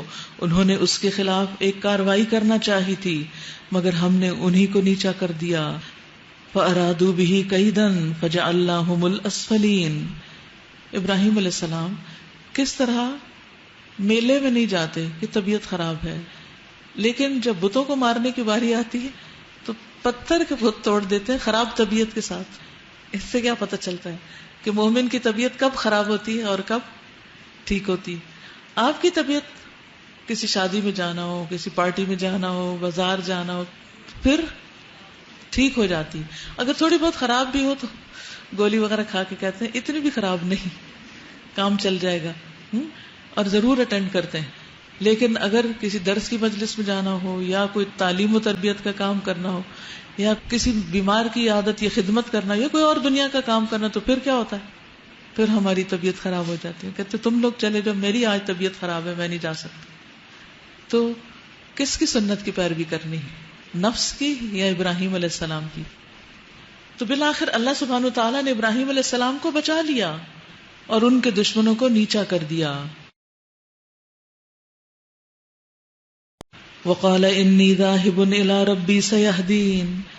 اب پھر بھی وہ جب نہیں مانے تو انہوں نے الٹا ابراہیم علیہ السلام ہی کو برا بھلا کہا اور کہا کہ اب تم یہاں نہیں رہ سکتے، کیونکہ ہم وہ کرتے تو کرتے کیا، کیونکہ انہوں نے مارنا چاہا، جلانا چاہا، وہ تو جلے ہی نہیں. اب کیا کریں؟ اب آخری چارہ یہ تھا بس اس ملک سے نکل جائیں، ہمارا گھر چھوڑ دیں. باپ نے کہا گھر چھوڑ دیں، قوم نے کہا اس ملک سے نکل جائیں. انہوں نے نکال دیا اور وہ کہتے انی ذاہب الی ربی، میں اپنے رب کی طرف جا رہا ہوں. کیا خوبصورت بات ہے. میں سوچتی ہوں کہ پیغمبروں کی زندگی میں بڑے بڑے غم اور بڑے بڑے حادثے بھی ہوتے ہیں لیکن وہ فوراً اس نیگیٹو کو پازیٹو میں تبدیل کر لیتے ہیں. اللہ ہمیں بھی ایسی حکمت عطا کرے. انہوں نے کہا نکل جاؤ. کہا ٹھیک ہے، میرا رب ہے، مجھے کہاں کی تنہائی. جیسے وہ امام ابن تیمیہ کا قول پہلے بھی آپ کو سنایا تھا کہ میری تنہائی میری خلوت ہے اللہ کے ساتھ، میرا قتل میری شہادت ہے اور میری جلا وطنی میری سیاحت ہے. یعنی اگر تم مجھے ملک سے نکال دو گے تو میں سیر کروں گا، نئے ملک دیکھوں گا، نئی نئی جگہ دیکھوں گا. مار ڈالو گے تو اللہ کے پاس پہنچ جاؤں گے، جنت میں شہادت ہو جائے گی. اور اگر اکیلے میں قید میں کر دو گے تو مزہ ہو جائے گا، صرف اللہ سے باتیں کروں گا. ویسے تو فرصت نہیں ملتی لوگوں کے ہجوم سے، تو اس طرح ایک اکیلے اللہ کے ساتھ بیٹھ کے باتیں کروں گا. خلوت تو سب کو پسند ہوتی، اپنے پسندیدہ انسان کے ساتھ. تو یہاں پر جس کی محبت اللہ کے ساتھ ہو اس کو خلوت بے حد عزیز ہوتی. آپ کو کیا پسند ہے، خلوت کی جلوت؟ بہت سے لوگوں کو جلوت پسند ہے. جلوت سے مطلب سوشلائزنگ، ہر وقت ان کا دل چاہتا ہے ہر وقت کوئی ان کے پاس ہو. وہ اکیلے نہیں ہونا چاہتے، ان کو اکیلے ہونے سے گھبراہٹ ہوتی. لیکن جن کے دلوں میں ایمان ہوتا ہے اور اللہ کی محبت ہوتی ہے ان کو خلوت پسند ہوتی کہ سب جائیں تاکہ میں اپنے رب سے باتیں کروں، ذکر کروں، دعا کروں اور اچھے اچھے کام کروں، غور و فکر کروں. کیونکہ یہ سب کام لوگوں کی موجودگی میں نہیں ہو سکتے. غور و فکر، تعلیم، پڑھنا، سیکھنا، جاننا، مزید ریسرچ کرنا، یہ سارے کام انتہائی خاموشی طلب کرتے ہیں. تو اس لیے ایک کام بس کر لیں، ہر چیز اچھی ہو جائے گی، اور وہ ہے اللہ پر ایمان مضبوط اور اللہ کی محبت. پھر کسی بھی چیز سے گھبراہٹ نہیں. آپ کے دشمن آپ کا کچھ بھی نہیں بگاڑ سکتے. اور اگر یہ دو چیزیں نہیں ہیں، اللہ کی محبت اور اللہ پر ایمان نہیں، پھر ہر چھوٹی بڑی چیز آپ کو ڈرانے دھمکانے کے لیے کافی. اب جب ان سے فرصت ہوئی تو پھر اکیلے ہیں. کہا رب ہب لی من الصالحین، اللہ بیٹا دے دے، اولاد دے دے، میرے پاس تو کوئی ہے بھی نہیں. فبشرناہ بغلام حلیم، یہ ایسا نہیں کہ ادھر سے نکلے تھے ایک دروازے سے نکلے اور دوسرے میں جا کے ان کی دعا اسی وقت قبول ہوگی. یہ کئی سالوں بعد قبول ہوئی تھی اور پھر بھی وہ ناراض نہیں تھے, دعا کرتے رہے کرتے رہے کرتے رہے. کیونکہ دعا کرنا جو ہے یہ عبادت ہے. تو جب دعا قبول ہو جائے تو آپ عبادت چھوڑ بیٹھیں گے نا. تو اللہ تعالیٰ کیا چاہتا ہے بندے سے کہ یہ اتنی دعا کرے کہ ہر وقت عبادت کی حالت میں رہے. تو کبھی بھی دعا کر کے نامراد نہ ہو, تھکے نہیں, بیزار نہ ہو. اور یہ نہیں کہ بہت دعائیں کر لی اب تو قبول نہیں ہونی اس لیے فائدہ نہیں. ہر آن اپنے رب کو پکاریں. تو انہوں نے بیٹا ہی نہیں مانگا, اولاد نہیں مانگی, بلکہ کہا صالحین میں سے عطا کر. اس دعا کے جواب میں ہم نے اس کو ایک حلیم بردبار لڑکے کی بشارت دی. اللہ اکبر, کیا خوبصورت صفت ہے. حلم, برداشت, تحمل. یعنی عام طور پر مردوں کے اندر یہ کم ہوتا ہے, تو جس اولاد کے اندر یہ تحمل ہو وہ ماں باپ کی ڈانٹ بھی سن لے گی, وہ مشکل وقت میں بھی چیخے چلائے گی نہیں, کمپلینٹس نہیں کرے گی, اور وہ ماں باپ کی آنکھوں کی ٹھنڈک ہوگی. تو اللہ تعالیٰ نے صرف بیٹا نہیں, حلیم بیٹے کی خوشخبری دی. وہ لڑکا جب اس کے ساتھ دوڑ دھوپ کرنے کی عمر کو پہنچ گیا تو ایک روز ابراہیم نے اس سے کہا, بیٹا میں نے خواب دیکھا. یعنی آزمائشیں ختم کوئی نہیں ہوئی. یہ نہیں کہ ایک آزمائش سے نکلے اور اب نجات ہوئی ظالم قوم سے اور باہر آئے اور ہنسی خوشی میاں بیوی رہنے لگے اور پھر بچہ ہو گیا اور پھر اس کو پالنے میں لگ گئے, اس میں مشغول ہو گئے. نہیں, ابھی اور بھی امتحان ہیں. بیٹا میں خواب میں دیکھتا ہوں کہ میں تجھے ذبح کر رہا ہوں, اور پیغمبروں کے خواب وہی ہوتے ہیں, وحی. تو اس لیے ان کو پتا تھا کہ یہ تو اب کرنا ہی پڑے گا. اب تو بتا تیرا کیا خیال ہے. باپ تھے, تحمل والا لڑکا تھا, بتائے بغیر کہتے ادھر آؤ میں تمہیں ذبح کرنے لگا ہوں. نہیں, اس نے بھی مشورہ لیا کہ بتاؤ تم کیا کہتے ہو. اس نے کہا ابا جان جو کچھ آپ کو حکم دیا جا رہا ہے اسے کر ڈالیے. بیٹا بھی تو ایسا ہی تھا. ستجدنی انشاء اللہ من الصابرین, آپ انشاءاللہ مجھے صابروں میں سے پائیں گے. انشاءاللہ آپ مجھے صابر پائیں گے. حدیث میں آتا ہے کہ جب ابراہیم علیہ السلام نے اسماعیل علیہ السلام کو پیشانی کے بل لٹا دیا تو اسماعیل علیہ السلام نے اس وقت سفید رنگ کی قمیص پہنی تھی. کہنے لگے ابا جان اس کے علاوہ تو میرے کوئی کپڑے نہیں جن میں آپ مجھے کفن دے سکیں گے, اس لیے آپ ان کپڑوں کو میرے جسم پر سے اتار دیں تاکہ بعد میں اسی میں مجھے کفن دیں. آگے کا بھی سوچ رہے ہیں, یعنی کتنے جانون ہیں اور کتنے یعنی ٹروتھ فلی اپنے آپ کو پیش کیا. یہ نہیں دل میں کچھ زبان سے اوپر سے کچھ کہ ہاں ضرور کر لیں میں حاضر ہوں, لیکن اندر اللہ یہ کیا مصیبت ہے, آئے دن کوئی نہ کوئی آزمائش, ہر روز کوئی نہ کوئی ٹیسٹ. ایسا کچھ بھی نہیں تھا, جو دل میں تھا وہی زبان پر تھا. اسی لیے کہا کہ آپ کپڑا اتار دیں میرا تاکہ بعد میں اس میں کفن دے سکیں. ابھی وہ کر ہی رہے تھے کہ آواز آ گئی, اے ابراہیم تو نے اپنا خواب سچ کر دکھایا. ابراہیم علیہ السلام نے پیچھے مڑ کر دیکھا تو ایک سفید رنگ کا سینگوں والا بڑی بڑی آنکھوں والا دمبا کھڑا تھا, تو انہوں نے اس کو ذبح کر دیا. آخر کو جب ان دونوں نے سر تسلیم خم کر دیا, دونوں سرخرو ہو گئے. سبحان اللہ, باپ بیٹا. اور ابراہیم نے بیٹے کو ماتھے کے بل گرا دیا, سامنے نہیں تاکہ چہرہ نظر نہ آئے, تو پھر ایسا نہ ہو کہ کہیں عمل میں شیکی ہو جائیں. اور ہم نے ندا دی کہ اے ابراہیم تو نے خواب سچ کر دکھایا, ہم نیکی کرنے والوں کو ایسی ہی جزا دیتے ہیں. یقیناً یہ ایک کھلی آزمائش تھی, اور ہم نے ایک بڑی قربانی فدیے میں دے کر اس بچے کو چھڑا لیا, اور اس کی تعریف و توصیف ہمیشہ کے لیے بعد کی نسلوں میں چھوڑی. سلام ہے ابراہیم پر, سلام علی ابراہیم کذالک نجزی المحسنین. اور ہمیں اشارہ کر دیا گیا کہ ہم نیکی کرنے والوں کو ایسی ہی جزا دیتے ہیں, یعنی جیسے ابراہیم کو وہ مینڈا دیا تھا ایسے ہی تمہیں بھی دیں گے اگر تم بھی کچھ قربانی کرو. لیکن ہم قربانیوں سے ڈرتے ہیں, ہم کہتے بس اتنا دین کافی ہے جس میں کوئی آزمائش نہ ہو, اس سے آگے بہت مشکل ہے. تب انسان ہے, ویک ہے, لیکن انسان کو دین کو آگے پہنچانے کے لیے, اللہ کی اطاعت اور عبادت کرنے کے لیے جب رسک لینا پڑے تو لے لے. جب انسان یہ سوچے کہ اس کے بغیر چارہ ہی کوئی نہیں تو پھر رسک لے لے, تب وہ آگے بڑھے گا, ورنہ نہیں بڑھ سکتا. یقیناً وہ ہمارے مومن بندوں میں سے تھا, اور ہم نے اسے اسحاق کی بشارت دی اور ایک نبی صالحین میں سے, اور اسے اور اسحاق کو برکت دی. اور ان دونوں کی ذریت میں سے کوئی محسن ہے اور کوئی اپنے نفس پر صریح ظلم کرنے والا ہے. ماں باپ تو بڑے نیک تھے لیکن اولاد میں سے کوئی اچھا ہے اور کوئی اچھا نہیں. جب یہ پیغمبروں کے ساتھ ہوتا ہے تو پھر عام انسانوں کو بھی مایوس نہیں ہونا چاہیے. بعض اوقات ماں باپ بہت نیک ہوتے ہیں لیکن بچے بہت ہی خراب نکل آتے ہیں. اسی لیے تو ایک بچے کو خضر علیہ السلام نے ٹھکانے لگا دیا تھا کہ جو اپنی خرابیوں سے ماں باپ کو ستانے والا تھا. وَلَقَدْ مَنَنَّا عَلَى مُوسَى وَهَارُونَ، اور ہم نے موسیٰ اور ہارون پر احسان کیا، ان کو اور ان کی قوم کو کرب عظیم سے نجات دی. کون سی قوم تھی ان کی؟ بنی اسرائیل. انہیں نصرت بخشی جس کی وجہ سے وہی غالب رہے. ان کو نہایت واضح کتاب عطا کی اور انہیں راہ راست دکھائی، اور بعد کی نسلوں میں ان کا ذکر خیر باقی رکھا. سلام علی موسیٰ و ہارون، سلامتی ہو موسیٰ اور ہارون پر. انا کذالک نجزی المحسنین، ہم نیکی کرنے والوں کو ایسا ہی بدلہ دیتے ہیں. انہما من عبادنا المؤمنین، در حقیقت وہ ہمارے مومن بندوں میں سے تھے.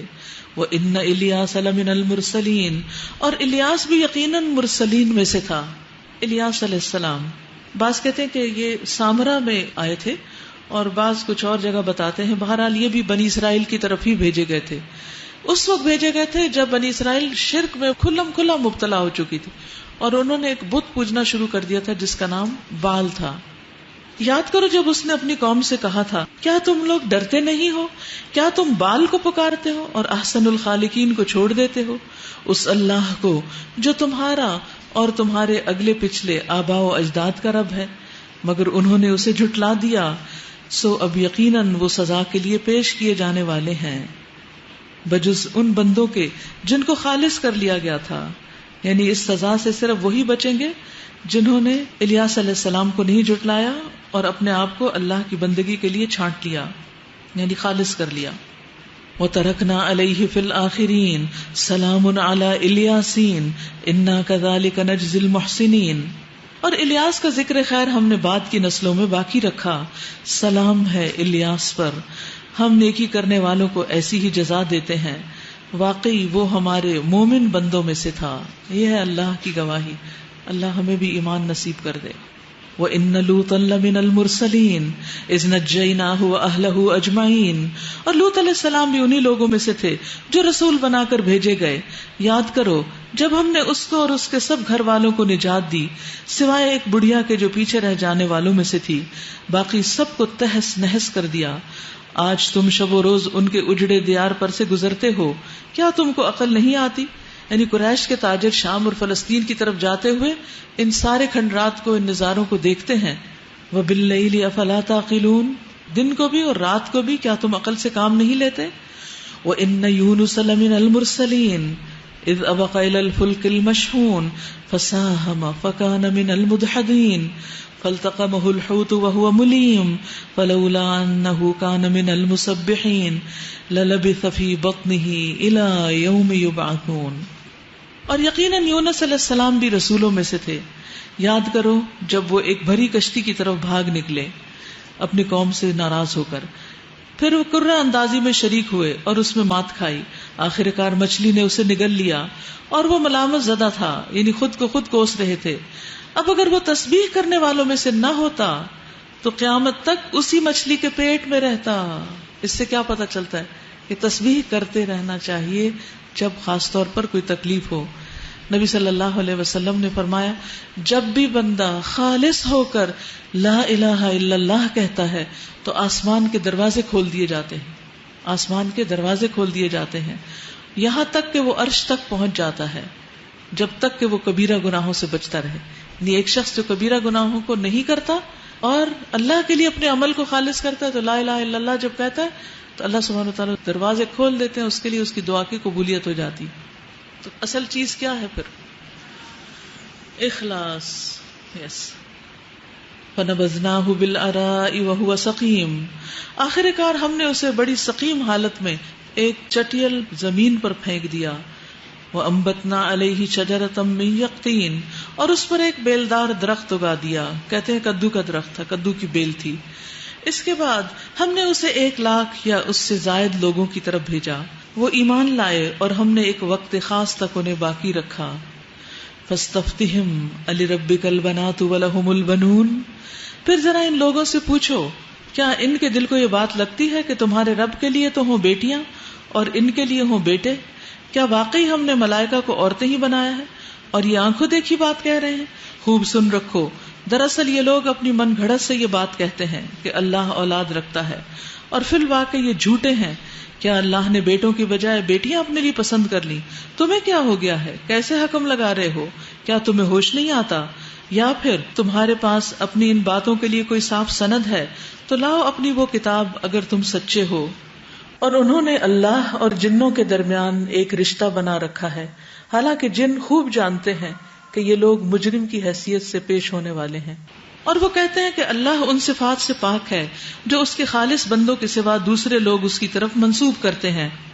خالص بندے صحیح اسماء و صفات کو جانتے ہیں، بس تم اور تمہارے یہ معبود اللہ سے کسی کو پھیر نہیں سکتے مگر صرف اس کو جو دوزخ کی بھڑکتی ہوئی آگ میں جھلسنے والا ہو۔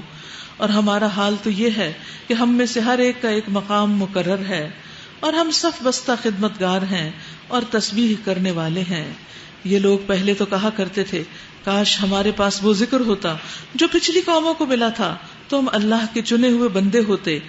آپ دیکھ لیجیے کہ کتنا زیادہ مخلصین کا ذکر آ رہا ہے اس صورت میں۔ تو انہوں نے اس کا انکار کر دیا، اب ان قریب انہیں اس روش کا نتیجہ معلوم ہو جائے گا۔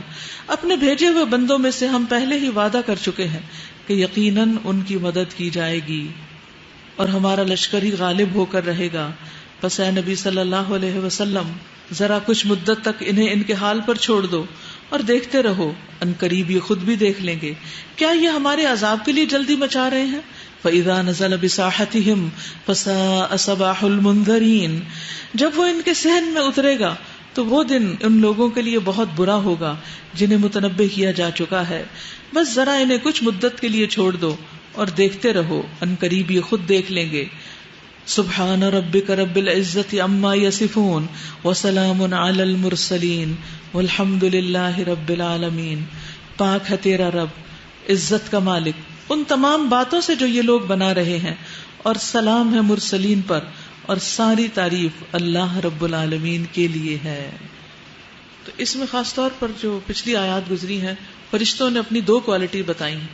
ایک تو یہ کہ انا لنحن الصافون، اور دوسری وَإِنَّا لَنَحْنُ الْمُسَبِّحُونَ۔ فرشتوں کی تسبیح کیا ہے؟ سبحان ربی وبحمدہ، سبحان ربی وبحمدہ۔ سورۃ صاد مکی سورت ہے۔ بسم اللہ الرحمن الرحیم۔ صاد والقرآن ذی الذکر بل الذین کفروا فی عزۃ وشقاق کم اہلکنا من قبلہم من قرن فنادوا ولا حین مناص۔ شروع کرتی ہوں اللہ کے نام سے جو بے انتہا مہربان نہایت رحم فرمانے والا ہے۔ صاد، قسم ہے نصیحت بھرے قرآن کی۔ بلکہ یہی لوگ جنہوں نے ماننے سے انکار کیا ہے سخت تکبر اور ضد میں مبتلا ہیں، اسی لیے مان کر نہیں دیتے۔ ان سے پہلے ہم ایسی کتنی ہی قوموں کو ہلاک کر چکے ہیں، اور جب ان کی شامت آئی تو وہ چیخ اٹھے، مگر وہ وقت بچنے کا نہیں ہوتا۔ ان لوگوں کو اس بات پر بڑا تعجب ہوا کہ ایک ڈرانے والا خود انہی میں سے آ گیا ہے، یعنی انسان، انہی کی قوم کا بندہ۔ منکرین کہنے لگے یہ ساحر ہے، سب جھوٹا ہے۔ اب الزامات دیکھیے آپ، کیا اس نے سارے الہوں کی جگہ بس ایک ہی الہ بنا ڈالا؟ یہ تو بڑی عجیب بات ہے۔ اور سرداران قوم یہ کہتے ہوئے نکل گئے کہ چلو اور ڈٹے رہو اپنے معبودوں کی عبادت پر، یہ بات تو کسی اور ہی غرض سے کہی جا رہی ہے۔ یعنی دال میں کچھ کالا نظر آتا ہے، مقصد کچھ اور ہی ہے۔ بظاہر اللہ کی عبادت کے لیے بلایا جا رہا ہے لیکن اصل غرض کچھ اور ہے، اور ان کا مطلب یہ ہے کہ ہم ان کے فرمان کے تابع ہو جائیں، ان کی باتیں ماننے لگیں۔ یہ اپنے آپ کو بڑی چیز سمجھتے ہیں۔ یہ بات ہم نے قریب کی ملت میں کسی سے نہیں سنی، یعنی قریب میں جو وقت گزرا ہے ہماری تاریخ میں ایسا کچھ بھی نہیں۔ یہ کچھ نہیں مگر ایک من گھڑت بات۔ کیا ہمارے درمیان بس یہی ایک شخص رہ گیا تھا جس پر اللہ کا ذکر نازل کر دیا گیا؟ یعنی اگر اللہ کا ذکر آنا ہوتا تو وہ کسی بہت امیر انسان پر آتا، کسی سردار پر آتا۔ بل ہم فی شک من ذکری، اصل بات یہ ہے کہ یہ میرے ذکر پر شک کر رہے ہیں، یعنی اس قرآن کے بارے میں، اس کی صداقت کے بارے میں انہیں شک ہے کہ یہ اللہ کی طرف سے ہے کہ نہیں۔ اگر انہیں یہ یقین ہو جاتا تو پھر نہ کتاب کو ماننے میں کچھ مشکل تھی اور نہ ہی رسول اللہ صلی اللہ علیہ وسلم پر ایمان لانا کچھ مشکل ہوتا۔ اس لیے جب بھی آپ کسی کو اسلام کی دعوت دیں تو قرآن کی حقانیت پہ ضرور بات کریں کہ ہمارے پاس ایک ایسی کتاب ہے کہ جو 1400 سال سے بالکل بھی تبدیل نہیں ہوئی اور جو کچھ بھی بتاتی ہے بالکل سچ بتاتی، اور اس میں کئی ایسی باتیں جو اس نے کہی تو وہ پوری ہو گئی، کئی ایسی باتیں ہیں کہ جن کا اس نے ذکر کیا اور وہ بعد میں دنیا نے دیکھی ان کا تجربے اور مشاہدے سے، جیسے 2 سمندروں کا مل جانا وغیرہ. یہ پہلے تو انسانوں کو نہیں پتا تھا، زمین پر اس پلانٹ پر کسی کو بھی نہیں پتا تھا جب وحی نازل ہو رہی تھی کہ اس قسم کی بھی کوئی چیزیں سمندر کے اندر پائی جاتی ہیں. تو جب کسی شخص کا ایمان اللہ کی کتاب پر مضبوط ہو گیا، کتاب سے وہ جڑ گیا، تو باقی مرحلے آسان ہو جائیں گے. اصل بات یہ ہے کہ یہ میرے ذکر پر شک کر رہے ہیں اور یہ ساری باتیں اس لیے کر رہے ہیں کہ انہوں نے میرے عذاب کا مزہ چکھا ہی نہیں. کیا تیرے رب جو زبردست ہے، دینے والا ہے، اس کی رحمت کے خزانے ان کے قبضے میں ہیں؟ کیا یہ آسمان و زمین اور ان کے درمیان کی چیزوں کے مالک ہیں؟ اچھا تو یہ عالم اسباب کی بلندیوں پر چڑھ کر دیکھیں. سبب سیڑھی کو کہتے ہیں. یہ تو جتھوں میں سے ایک چھوٹا سا جتھا ہے جو اسی جگہ شکست کھا جانے والا ہے. ان سے پہلے نوح کی قوم اور عاد اور میخوں والا فرعون اور سمود اور قوم لوط اور ایکا والے جھٹلا چکے ہیں.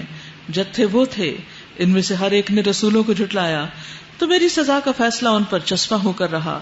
یہ لوگ بھی بس ایک دھماکے کے منتظر ہیں جس کے بعد کوئی دوسرا دھماکہ نہ ہوگا، اور یہ کہتے ہیں کہ اے ہمارے رب، یوم الحساب سے پہلے ہی ہمارا حصہ ہمیں جلدی دے دے، یعنی عذاب آ جائے. یعنی قیامت کے دن جو بھی تباہیاں آنی ہیں اس کا کچھ حصہ ابھی دنیا میں ہی ہم کو دکھا دے. یہ انتہائی نادانی کی باتیں تھی جو وہ لوگ کر رہے تھے. جسے عقل چل جاتی ہے نا کسی کی، تو وہ اپنے لیے عذاب مانگتا ہے. اللہ تعالیٰ نبی صلی اللہ علیہ وسلم کو تسلی دیتے ہیں، اصبر علی ما یقولون واذکر عبدنا داود ذا الایدی انہ اواب. اے نبی صلی اللہ علیہ وسلم، صبر کیجئے ان باتوں پر جو یہ لوگ بناتے ہیں، یعنی کفار مکہ کی باتوں پر، جو یہ کہتے تھے کہ بس یہی ایک شخص رہ گیا ہے، اس کی تو نیت ہی خراب ہے. دیکھیے آج بھی داعی دین کو ضرور یہ تانا ملتا ہے کہ ان کی نیت خراب ہے، کوئی دال میں کالا، مقصد کچھ اور ہی ہے یہ سب کچھ کرنے کا. تو اس سے کبھی نہیں گھبرایا کریں، کیونکہ اللہ کو تو پتا نا کہ آپ کا مقصد کیا ہے کسی کو بھی کوئی اچھی بات بتانے پہ. اور اے نبی صلی اللہ علیہ وسلم، صبر کیجئے ان باتوں پر جو یہ لوگ بناتے ہیں، یعنی جو آپ کو ساحر کذاب کہتے ہیں. ان کے سامنے ہمارے بندے داؤد علیہ السلام کا ذکر کرو. یعنی عین اس موقع پر داؤد علیہ السلام کی باتیں جو بہت ہی مزے کی باتیں بھی ہیں، اچھی کہانی بھی ہے. تو یہ بھی ایک حل ہے کہ جب انسان بہت مایوس ہو تو پھر کسی ایسے واقعے کو، کسی ایسی سٹوری کو یا کسی ایسی چیز کو پڑھے، دیکھے، یاد کرے کہ جس سے اس کا غم ہلکا ہو جائے. اور داؤد علیہ السلام کی صفت کیا تھی؟ انہ اواب. وہ ہر چیز میں اللہ کی طرف پلٹنے والے تھے. کسی قسم کا کوئی دکھ، رنج، غم، پریشانی، مصیبت ہوتی، فوراً اللہ کی طرف رجوع کرتے، کبھی شکرانے کے طور پر اور کبھی دوسری طرح، یعنی کہ دعا مانگتے ہوئے. تو نبی صلی اللہ علیہ وسلم کو حضرت داؤد کی مثال کیوں دی گئی؟ تاکہ آپ بھی اور زیادہ اواب بن جائیں. جب لوگ آپ کو ستائیں تو آپ اللہ تعالیٰ کی طرف رجوع کریں. انا سخرنا الجبال معه يسبحن بالعشي والاشراق. ہم نے پہاڑوں کو اس کے ساتھ مسخر کر رکھا تھا کہ صبح و شام وہ اس کے ساتھ تسبیح کرتے تھے. وہ بھی بولتے تھے اللہ. حقیقت تو اللہ ہی جانتا ہے، لیکن صبح شام پہاڑ بھی ساتھ بول پڑتے تھے. ویسے بھی تسبیح کر رہے ہیں لیکن ان کی آواز کے ساتھ مل جاتی تھی. پھر تسبیح کا ذکر آ گیا. تو آپ دیکھ رہے ہیں قرآن مجید میں کتنا زیادہ تسبیح کا ذکر ہے. اللہ کی عبادت کو بہترین ذکر ہے. نبی صلی اللہ علیہ وسلم نے فرمایا داؤد علیہ السلام کے لیے قرآن یعنی زبور بہت آسان کر دی گئی تھی اس کی قرات. چنانچہ وہ اپنی سواری پر زین کسنے کا حکم دیتے اور اپنی سواری کے زین کسے جانے سے پہلے ہی زبور پڑھ لیتے، اور وہ صرف اپنے ہاتھوں کی کمائی سے کھاتے تھے. تو یہاں ان کی طرف متوجہ کیا جا رہا ہے. اور کیا کیا ان کے لیے مسخر کیا گیا تھا پہاڑوں کے علاوہ؟ والطیر محشورہ، پرندے بھی سمٹ آتے، اکٹھے ہو جاتے. کل لہ اواب، سب کے سب اس کی تسبیح کی طرف متوجہ ہو جاتے تھے. کس کی تسبیح؟ داؤد علیہ السلام کی. تو اصل میں نبی صلی اللہ علیہ وسلم کو بھی یہی کہا جا رہا ہے کہ وہ بھی تسبیح سے کام لیں. وشددنا ملکہ، اور مضبوط کر دی تھی ہم نے اس کی سلطنت. وآتیناہ الحکمت وفصل الخطاب، اور ہم نے اس کو حکمت اور فیصلہ کن بات کرنے کی صلاحیت دی تھی. وَهَلْ أَتَاكَ نَبَأُ الْخَصْمِ إِذْ تَسَوَّرُوا الْمِحْرَابَ پھر تمہیں کوئی خبر پہنچی ہے ان مقدمے والوں کے بارے میں کہ جو دیوار پر چڑھ کر اس کے بالا خانے میں گھس آئے تھے؟ جب وہ داؤد علیہ السلام کے پاس پہنچے تو وہ انہیں دیکھ کر گھبرا گئے. انہوں نے کہا ڈریے نہیں، ہم دو فریق مقدمہ ہیں جن میں سے ایک نے دوسرے پر زیادتی کی ہے. آپ ہمارے درمیان ٹھیک ٹھیک حق کے ساتھ فیصلہ کر دیجئے، بے انصافی نہ کیجئے اور ہمیں راہ راست بتائیے. یہ میرا بھائی ہے، اس کے پاس 99 دمبیاں ہیں اور میرے پاس صرف ایک ہی دمبی ہے. اس نے مجھ سے کہا ہے کہ یہ دمبی بھی میرے حوالے کر دو. اس نے گفتگو میں مجھے دبا لیا ہے. داؤد علیہ السلام نے جواب دیا، اس شخص نے اپنی دمبیوں کے ساتھ تیری دمبی ملا لینے کا مطالبہ کر کے یقیناً تجھ پر ظلم کیا. اور واقعہ یہ ہے کہ مل جل کر ساتھ رہنے والے لوگ اکثر ایک دوسرے پر زیادتیاں کرتے رہتے ہیں، بس وہی لوگ اس سے بچے ہوئے ہیں جو ایمان رکھتے ہیں اور عمل صالح کرتے ہیں، اور ایسے لوگ بہت کم ہیں. یہ بات کہتے کہتے داؤد سمجھ گیا یہ تو ہم نے دراصل اس کی آزمائش کی ہے. چنانچہ اس نے اپنے رب سے معافی مانگ لی اور سجدے میں گر گیا اور رجوع کر لیا. تب ہم نے اس کا وہ قصور معاف کر دیا، اور یقیناً ہمارے ہاں اس کے لیے تقرب کا مقام اور بہترین انجام ہے. یعنی قیامت کے دن اللہ سبحانہ وتعالیٰ داؤد علیہ السلام کو اپنے مقرب بندوں میں شامل کرے گا. تو اس میں ہم دیکھتے ہیں کہ داؤد علیہ السلام کے پاس ایک فیصلہ آیا تھا، اور وہ فیصلہ اس وقت میں آیا جب وہ اپنی عبادت گاہ میں تھے. اور جو فریق مقدمہ تھا اس نے آ کر جو اپنا معاملہ پیش کیا جیسے کہ ان آیات میں بتایا گیا، تو داؤد علیہ السلام سمجھ گئے کہ انہوں نے جو پہلے فیصلہ کیا تھا ایک، وہ درست نہیں تھا. اور پھر کیا کیا؟ فاستغفر ربہ، وہیں سجدے میں گر گئے، اپنے رب سے بخشش مانگی. وخر راکعا واناب، اور رکوع اور سجدے میں پڑ گئے، یعنی رکوع کرنے لگے اور سجدے کرنے لگے. یہی بندہ مومن ہوتا ہے. ایسا ہی ہوتا ہے کہ جب اس سے کوئی بھول چوک ہو جائے تو جب اسے کوئی یاد کرا دے، اس کی غلطی بتا دے، تو وہ اس پر تکبر نہیں کرتا بلکہ فوراً قبول کر لیتا، مان لیتا اور استغفار کر لیتا. دیکھیے ہدایت کی کئی قسمیں ہیں. ہدایت کی ایک قسم ہے قرآن سے ہدایت لینا، آیات ہمیں بتاتی. ہدایت کی ایک قسم ہے حدیث سے ہدایت لینا، اس سے رہنمائی لینا. اور ایک اللہ سبحانہ وتعالیٰ مختلف حالات اور واقعات کی شکل میں ہمارے لیے لاتے ہیں کہ ان سے ہم سبق لیں. تو ہر واقعہ ہمارے لیے ایک ہدایت ہوتا ہے. اس کو کہتے ہیں الہدا البیانی. الہدا البیانی، کوئی ہے الہدا القرآنی اور کوئی ہے الہدا البیانی. الہدا البیانی کیا ہے؟ الہدا البیانی یہ ہے کہ آپ نے کوئی غلط کام کیا اور آپ کو غلطی کا احساس ہی نہیں ہوا، اتنے میں آپ کے سامنے کسی نے بالکل وہی حرکت کی تو آپ کو فوراً طیش آ گیا. تو چونکہ آپ کا ضمیر زندہ ہے تو آپ کو فوراً پتہ چل گیا کہ یہ تو میں نے بھی کیا، میری بھی غلطی تھی. یعنی کسی کی غلطی دیکھ کر اپنی غلطی کو یاد کر لینا. اور بعض اوقات یہ یعنی آپ یوں سمجھے کہ رول پلے کی شکل میں آتی ہے، اور بعض اوقات رول پلے نہیں ہوتا. یہ ایک طرح سے رول پلے ہے یہ جو دیکھا جائے. بعض اوقات ایسا نہیں ہوتا. بعض اوقات آپ کوئی کتاب راہ چلتے اٹھاتے ہیں اور اس کو دیکھ کے پڑھنا شروع کرتے ہیں اور اس میں سارا ایسا لگتا ہے کتاب آپ سے بات کر رہی ہے. تو یہ اللہ کی طرف سے آپ کے لیے ایک بہت بڑی رہنمائی اور بہت بڑی نعمت ہوتی، بہت بڑا کرم اور فضل ہوتا ہے. خوشی کے موقع پر سجدے میں گر جانا انبیاء کا طریقہ رہا ہے، سجدہ شکر بجا لانا. اسی طرح غلطی ہو جانے پر اللہ کے حضور جھک جانا اور نماز پڑھنا. یعنی کل بھی جیسے میں نے بتایا تھا نا کہ صلاۃ الشکر نہیں بتائی گئی لیکن صلاۃ التوبہ ہے. تو یہاں پر یہ پوری چونکہ رکوع بھی آ رہا ہے نا، صرف سجدے میں نہیں پڑے. تو یہاں داؤد علیہ السلام رکوع بھی کر رہے ہیں اور سجدہ بھی کر رہے ہیں، تو نماز پڑھ رہے ہیں ایک طرح سے. تو نماز توبہ ہوتی ہے لیکن سجدہ شکر ہوتا ہے. اسی طرح آپ دیکھیے کہ ہمیں قرآن مجید سے یہ بھی پتہ چلتا ہے کہ درخت وغیرہ بھی سجدہ کرتے ہیں، اور بعض اوقات ان آیات کو پڑھ کے بھی سجدہ کرتے ہیں. حدیث میں آتا ہے، ابو سعید خدری روایت کرتے ہیں کہ میں نے وہ دیکھا جو سونے والا دیکھتا ہے، یعنی خواب دیکھا کہ میں ایک درخت کے نیچے ہوں اور گویا درخت سورۃ صاد پڑھ رہا ہے. یہ الہدا البیانی، درخت سورۃ صاد پڑھ رہا ہے. بس جب وہ اس آیت پر آئی، آیت سجدہ ہے، تو اس نے سجدہ کیا اور اپنے سجدے میں کہا اللہم اغفر لی بہا. یہ انسان نہیں کہہ رہا، درخت کہہ رہا ہے اللہم اغفر لی بہا، اللہم حط عنی بہا وزرا واحدث لی بہا شکرا وتقبلها منی کما تقبلت من عبدک داود سجدتہ. اے اللہ اس کے ذریعے مجھے بخش دے، اس سجدے کے ذریعے بخش دے. اے اللہ اس کے سبب سے میرا بوجھ اتار دے اور میرے لیے اس کے ذریعے شکر نعمت پیدا کر دے.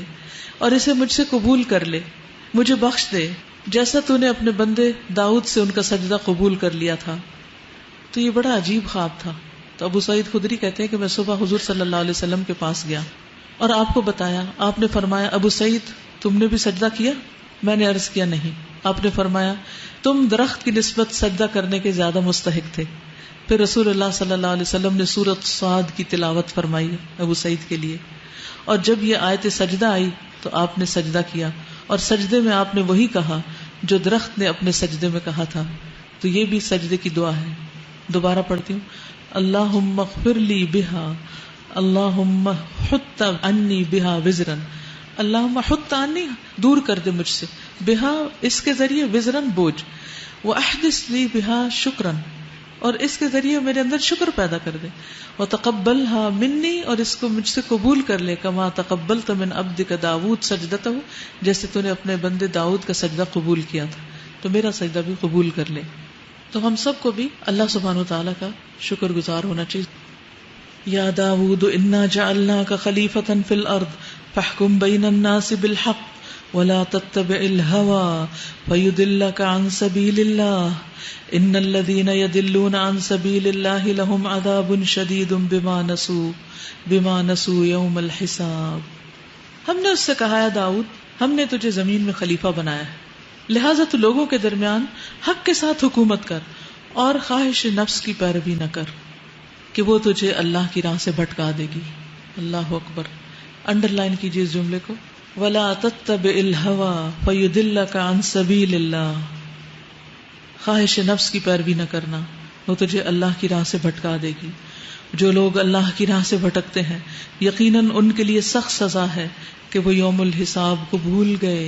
یعنی جب انسان خواہشات میں پڑ جاتا ہے تو آخرت بھول جاتا ہے، اور جب آخرت بھول جاتا ہے تو پھر غلط کام شروع کر دیتا ہے، جب غلط کام کرتا ہے تو اللہ کی پکڑ میں آ جاتا ہے، اور وہ پکڑ جہنم کی شکل میں ہے۔ وما خلقنا السماء والارض وما بينهما باطلا ذلك ظن الذين كفروا فويل للذين كفروا من النار۔ ہم نے اس آسمان اور زمین کو اور اس دنیا کو جو ان کے درمیان ہے فضول پیدا نہیں کر دیا، یہ تو ان لوگوں کا گمان ہے جنہوں نے کفر کیا، اور ایسے کافروں کی بربادی کے لیے جہنم کی آگ ہے۔ کیا ہم ان لوگوں کو جو ایمان لائے اور نیک اعمال کرتے رہے اور ان کو جو زمین میں فساد کرنے والے ہیں یکساں کر دیں؟ کیا متقیوں کو ہم فاجروں جیسا کر دیں؟ یہ ایک بڑی برکت والی کتاب ہے جو ہم نے تمہاری طرف نازل کی ہے۔ کیوں نازل کی ہے؟ تاکہ یہ لوگ اس کی آیات پر غور کریں اور عقل اور فکر رکھنے والے اس سے سبق لیں۔ تو یہ کتاب اس لیے آئی ہے، انڈر لائن، کتاب انزلناہ مبارک لیدبروا آیاتہ ولیتذکر اولو الالباب۔ تو عقل مند کون ہے؟ جو اس کتاب سے سبق لیتے ہیں۔ اور داؤد علیہ السلام کو ہم نے سلیمان جیسا بیٹا عطا کیا علیہ السلام، بہترین بندہ، کثرت سے اپنے رب کی طرف رجوع کرنے والا، کثرت سے اپنے رب کی طرف رجوع کرنے والا، اواب۔ قابل ذکر ہے وہ موقع جب شام کے وقت اس کے سامنے خوب سیدھے ہوئے تیز رو گھوڑے پیش کیے گئے تو اس نے کہا میں نے اس مال کی محبت اپنے رب کی یاد کی وجہ سے اختیار کی ہے۔ یعنی ویسے تو مال انسان کو رب سے دور کر دیتا ہے، عام طور پر جس کے پاس جتنا مال ہوتا ہے پھر وہ اس کے بکھیڑوں میں اتنا پڑ جاتا ہے کہ نماز روزے کا وقت نہیں رہتا یا رب سے دور ہو جاتا ہے، کیونکہ دنیا کی نعمتیں اس کے لیے زیادہ میسر ہو جاتی ہیں۔ لیکن یہاں پیغمبر کا معاملہ الٹ ہے، انہوں نے مال کی محبت رب کی یاد کے لیے اختیار کی۔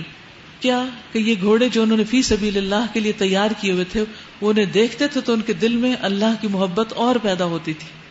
یہ بالکل ایسے ہی جن لوگوں کو کتاب سے محبت ہے، قرآن سے، تو قرآن کو دیکھتے جاتے ہیں، پڑھتے جاتے ہیں، سنتے جاتے ہیں تو ان کی محبت اور بڑھتی چلی جاتی ہے۔ تو اسی طرح گھوڑے اگرچہ دنیا کا مال ہے لیکن اگر دین کے راستے میں استعمال کیے جائیں تو فائدہ ہی فائدہ ہے، ایمان میں اضافے کا ذریعہ، اللہ کی محبت میں اضافے کا ذریعہ ہے۔ آپ بھی دیکھیے، غور کیجیے کہ کس چیز سے آپ کی محبت اللہ کے ساتھ بڑھتی ہے، یعنی وہ کون سی چیز ہے، وہ کون سا ٹریگر ہے آپ کا، وہ کون سا کام ہے؟ کیا نوافل پڑھ کے یا روزہ رکھ کے یا تلاوت کر کے یا سن کے یا پڑھ کے یا پڑھا کے یا لوگوں کی خدمت کر کے، یعنی کون سی چیز ہے کہ جس سے آپ کے دل میں اللہ کی محبت زیادہ ہوتی؟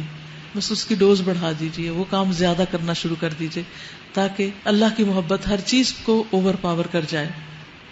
یہاں تک کہ جب وہ گھوڑے نگاہ سے اوجھل ہو گئے تو اس نے حکم دیا انہیں میرے پاس واپس لاؤ. پھر لگا ان کی پنڈلیوں اور گردنوں پہ ہاتھ پھیرنے سے پیار کر رہے تھے اور ان گھوڑوں کی گردنوں اور بالوں پر ہاتھ پھیر رہے تھے.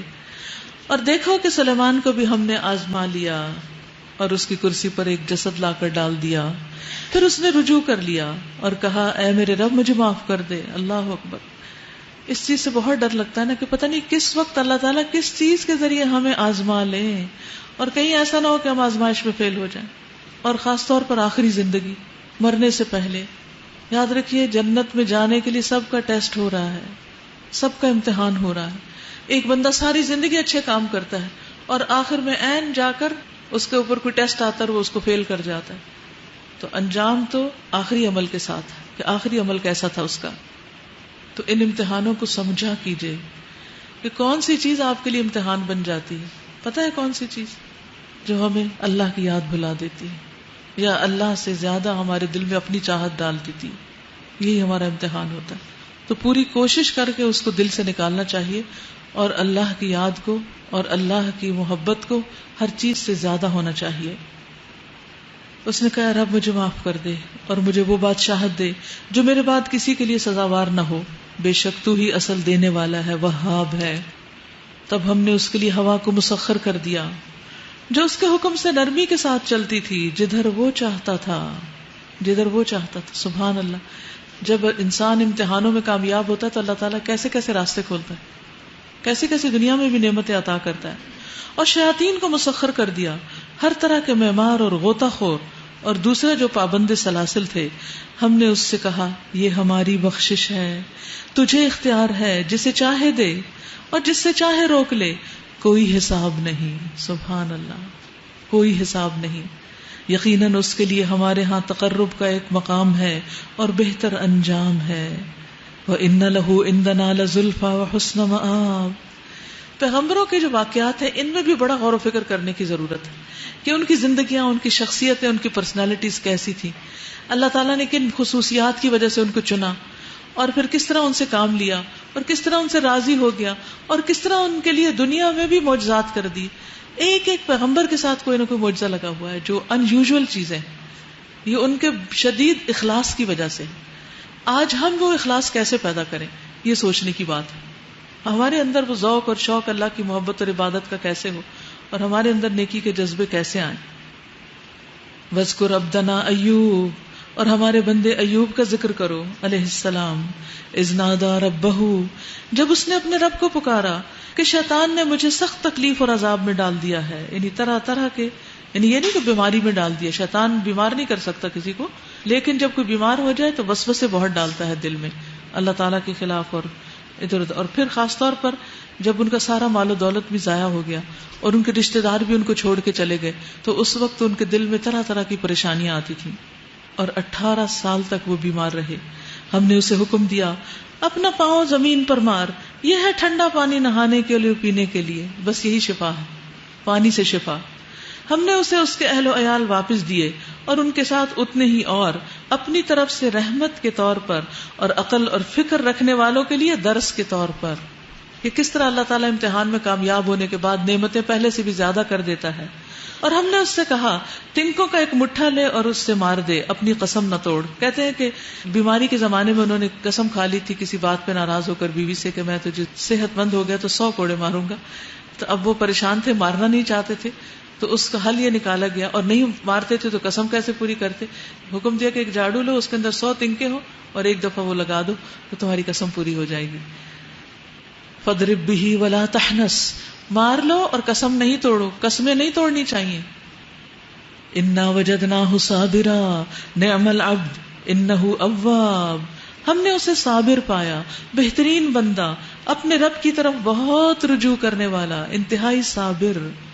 رسول اللہ صلی اللہ علیہ وسلم نے فرمایا اللہ کے نبی ایوب علیہ السلام 18 برس تک بیمار رہے. 18 years, بچہ جوان ہو جاتا ہے جب. قریبی اور دور کے لوگوں نے سب نے ان کو چھوڑ دیا. یہ بھی ایک آزمائش ہوتی ہے نا کہ جب انسان بیمار ہوتا ہے, تکلیف ہوتی, بڑھاپا ہوتا ہے تو آہستہ آہستہ آہستہ سارے دوست چھٹ جاتے ہیں. سب سے زیادہ دوست کس عمر میں ہوتے ہیں انسان کے؟ جوانی میں, کیونکہ وہ نبھا سکتا ہے. جب اس کو اپنی پڑ جاتی ہے تو پھر دوست بھی کم ہونے لگتے ہیں، سوشل سرکل محدود ہونے لگتا ہے، اور یہ زندگی کی بڑی تلخ حقیقت ہے۔ تو بہرحال قریب اور دور کے لوگوں نے ان کو چھوڑ دیا کیونکہ بیماری بہت ہی تکلیف دہ تھی، پورا جسم ایک پھوڑا بن چکا تھا، کیڑے پڑ چکے تھے اس میں۔ تو اللہ سبحانہ وتعالیٰ نے ان کو وحی کی، ارکض برجلک ھذا مغتسل بارد وشراب، جس سے اللہ تعالیٰ نے ان کی ساری بیماریاں دور کر دی اور وہ پہلے سے زیادہ حسین ہو گئے۔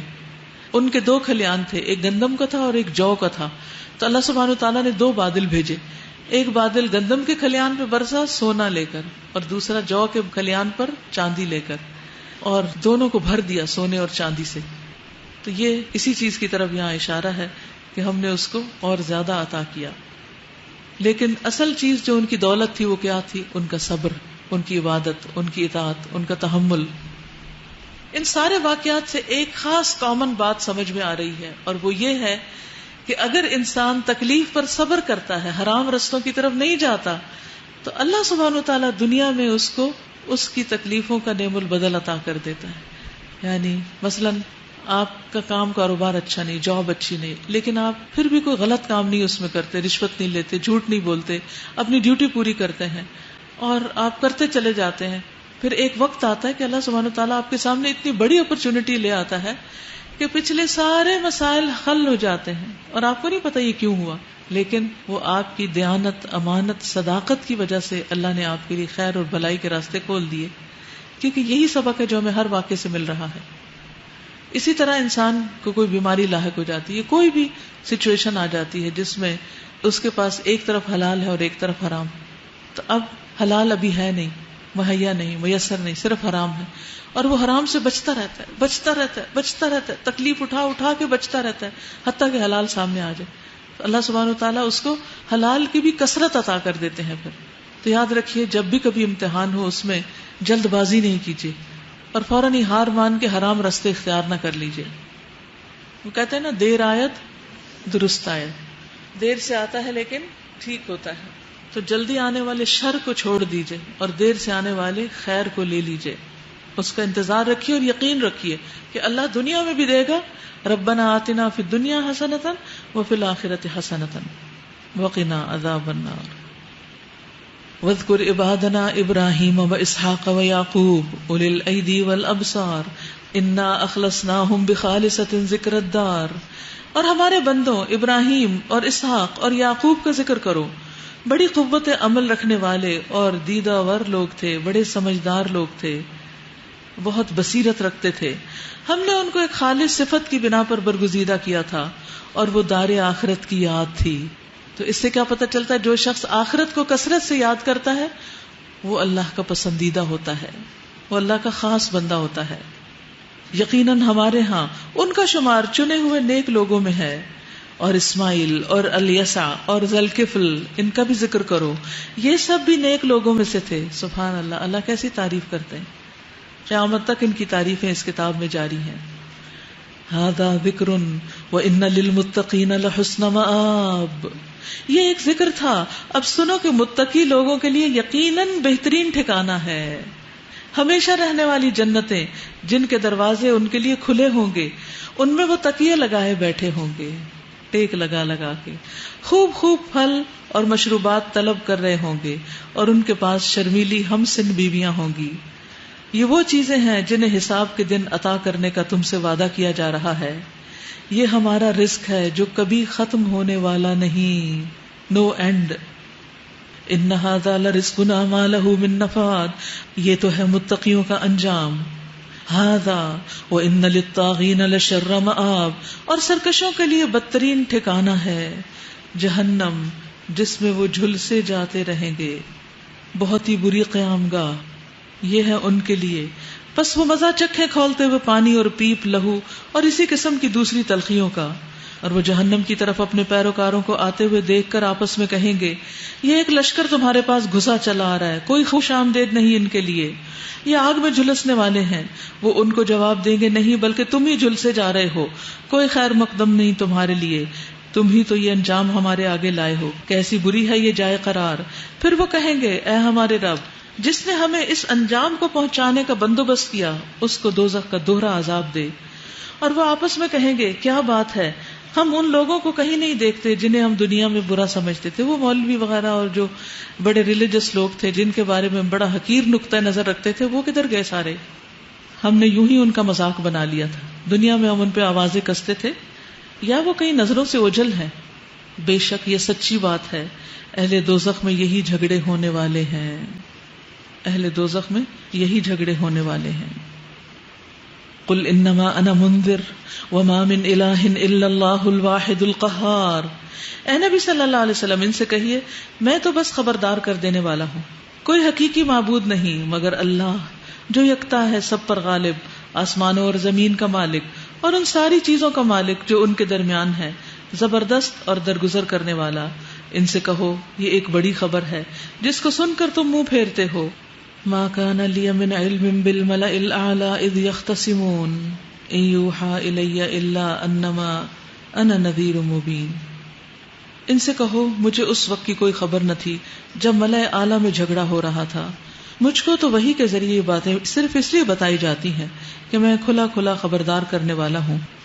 کہ ملأ اعلیٰ کا جھگڑا کیا ہے، اس کے بارے میں ابن عباس کہتے ہیں کہ نبی صلی اللہ علیہ وسلم نے فرمایا، خواب میں میرا رب میرے پاس بہترین صورت میں آیا اور کہا، ہے محمد میں نے عرض کیا میرے رب میں حاضر ہوں اور باسعادت ہوں۔ اللہ تعالیٰ نے فرمایا، کیا تم جانتے ہو کہ مقرب فرشتے کس بات پہ جھگڑتے ہیں؟ میں نے عرض کیا میرے رب میں نہیں جانتا۔ تو اس سے یہ پتہ چلتا ہے کہ فرشتے آرگیومنٹس کرتے ہیں، بہت انٹیلیجنٹ ہے، اسی لیے تو جب آدم علیہ السلام کی تخلیق کا وقت تھا اس وقت بھی انہوں نے سوال کیے اور بعد میں بھی اور اب بھی وہ سوال جواب کرتے ہیں اور آپس میں بھی ایک دوسرے سے کمیونیکیشن کرتے ہیں۔ پھر اللہ تعالیٰ نے اپنا ہاتھ میرے شانوں کے درمیان رکھا اور میں نے اس کی ٹھنڈک اپنی چھاتی میں محسوس کی، چنانچہ میں جان گیا کہ جو کچھ مشرق و مغرب کے درمیان ہے۔ پھر اللہ تعالیٰ نے پوچھا، ہے محمد میں نے عرض کیا، اے میرے رب میں حاضر ہوں اور باسعادت ہوں، کیا تم جانتے ہو کہ مقرب فرشتے کس بات پر جھگڑ رہے ہیں؟ میں نے عرض کیا درجات اور کفارات کے بارے میں۔ کس کے بارے میں؟ درجوں اور کفاروں کے بارے میں، اور جماعت کے لیے پیدل چل کے جانے کے بارے میں، مشقت کے وقت اچھی طرح وضو کر کے ایک نماز کے بعد دوسری نماز کا انتظار کرنے کے بارے میں، اور جو ان کی حفاظت کرے گا وہ خیر کے ساتھ زندہ رہے گا اور زندہ رہے گا اور خیر پر مرے گا، اور وہ گناہوں سے اس طرح پاک ہو جائے گا جس طرح اس نے اپنی ماں کے پیٹ سے جنم لیا تھا اس دن کی طرح۔ تو اس سے یہ پتہ چلتا ہے کہ بندوں کے اعمال پر بھی فرشتے مقرر ہیں، وہ ان کے اعمال دیکھتے رہتے ہیں، کمی بیشی کو بھی دیکھتے ہیں، ایک دوسرے سے ڈسکس بھی کرتے ہیں، اور بندوں کے خیر خواہ بھی ہوتے ہیں۔ جو حول العرش فرشتے ہیں وہ ایمان والوں کے لیے دعائیں بھی کرتے ہیں۔ آپ کا کیا تعلق ہے ان سے؟ وہ تو آپ سے اتنا تعلق رکھتے ہیں، اتنا کچھ آپ کے لیے کرتے ہیں، آپ کو کیا کرنا ہے؟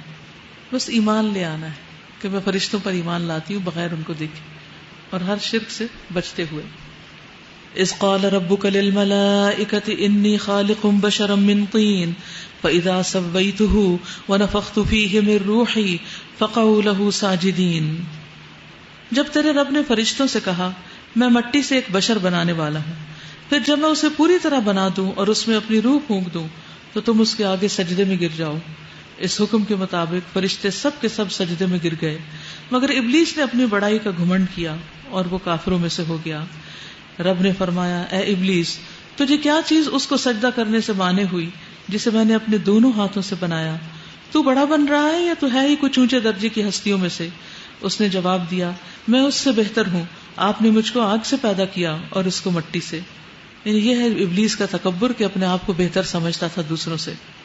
اچھا تو یہاں سے نکل جا، تو مردود ہے اور تیرے اوپر یوم الجزا تک میری لعنت ہے۔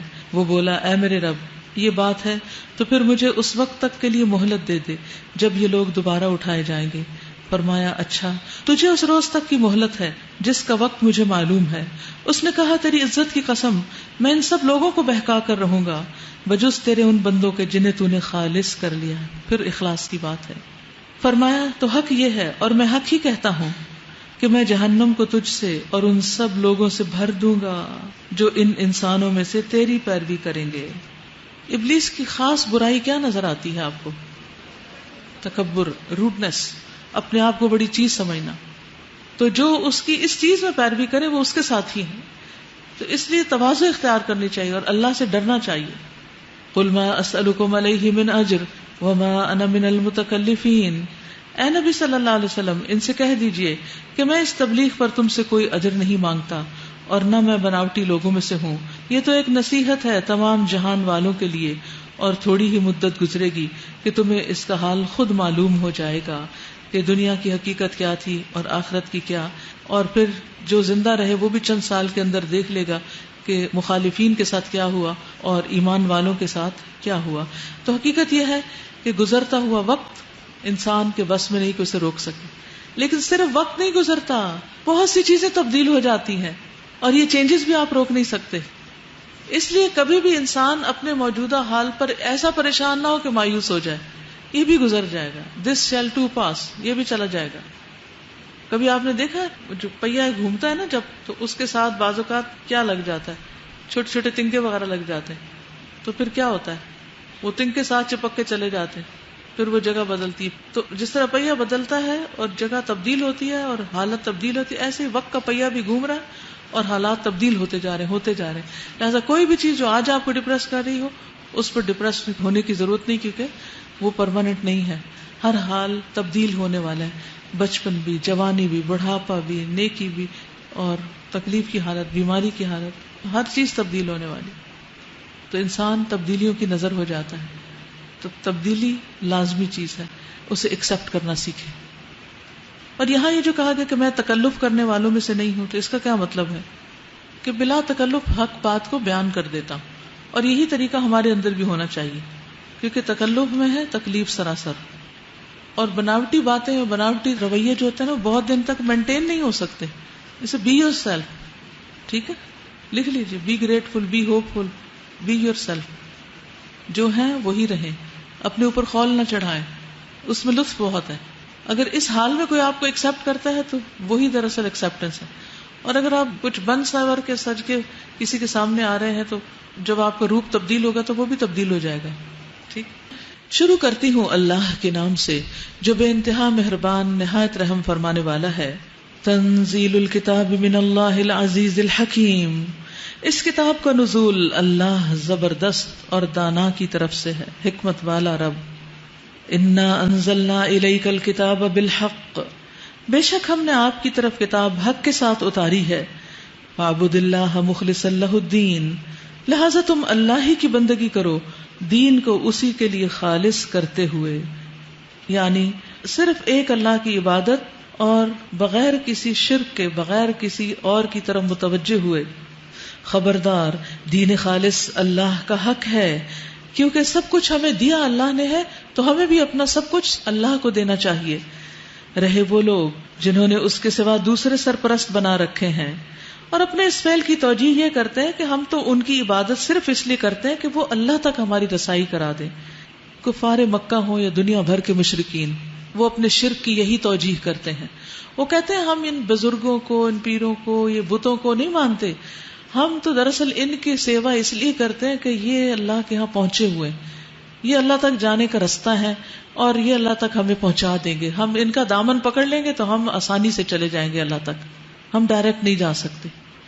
تو یہ جو بیچ کا واسطہ اور وسیلہ والی چیز ہے نا، یہ شرک کا دروازہ کھولتی ہے. اللہ سبحانہ وتعالیٰ کیا فرماتے ہیں، وَإِذَا سَأَلَكَ عِبَادِي أَنِّي فَإِنِّي قَرِيبٌ، کہ جب بندے تجھ سے میرے بارے میں پوچھے تو بتا دیجئے کہ میں قریب ہوں. اجیب دعوت الداعی اذا دعان، جب بندہ مجھے پکارتا ہے وہیں میں اس کی پکار سن لیتا ہوں.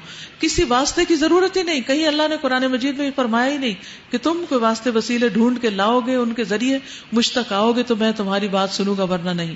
یہ سب لوگوں کی اپنی من گھڑت ہے. تو وہ بھی یہی کہتے تھے کہ وہ ہماری بزرگ ہستیاں ہیں، ہماری دعائیں التجائیں اللہ تک پہنچا دیتی ہیں.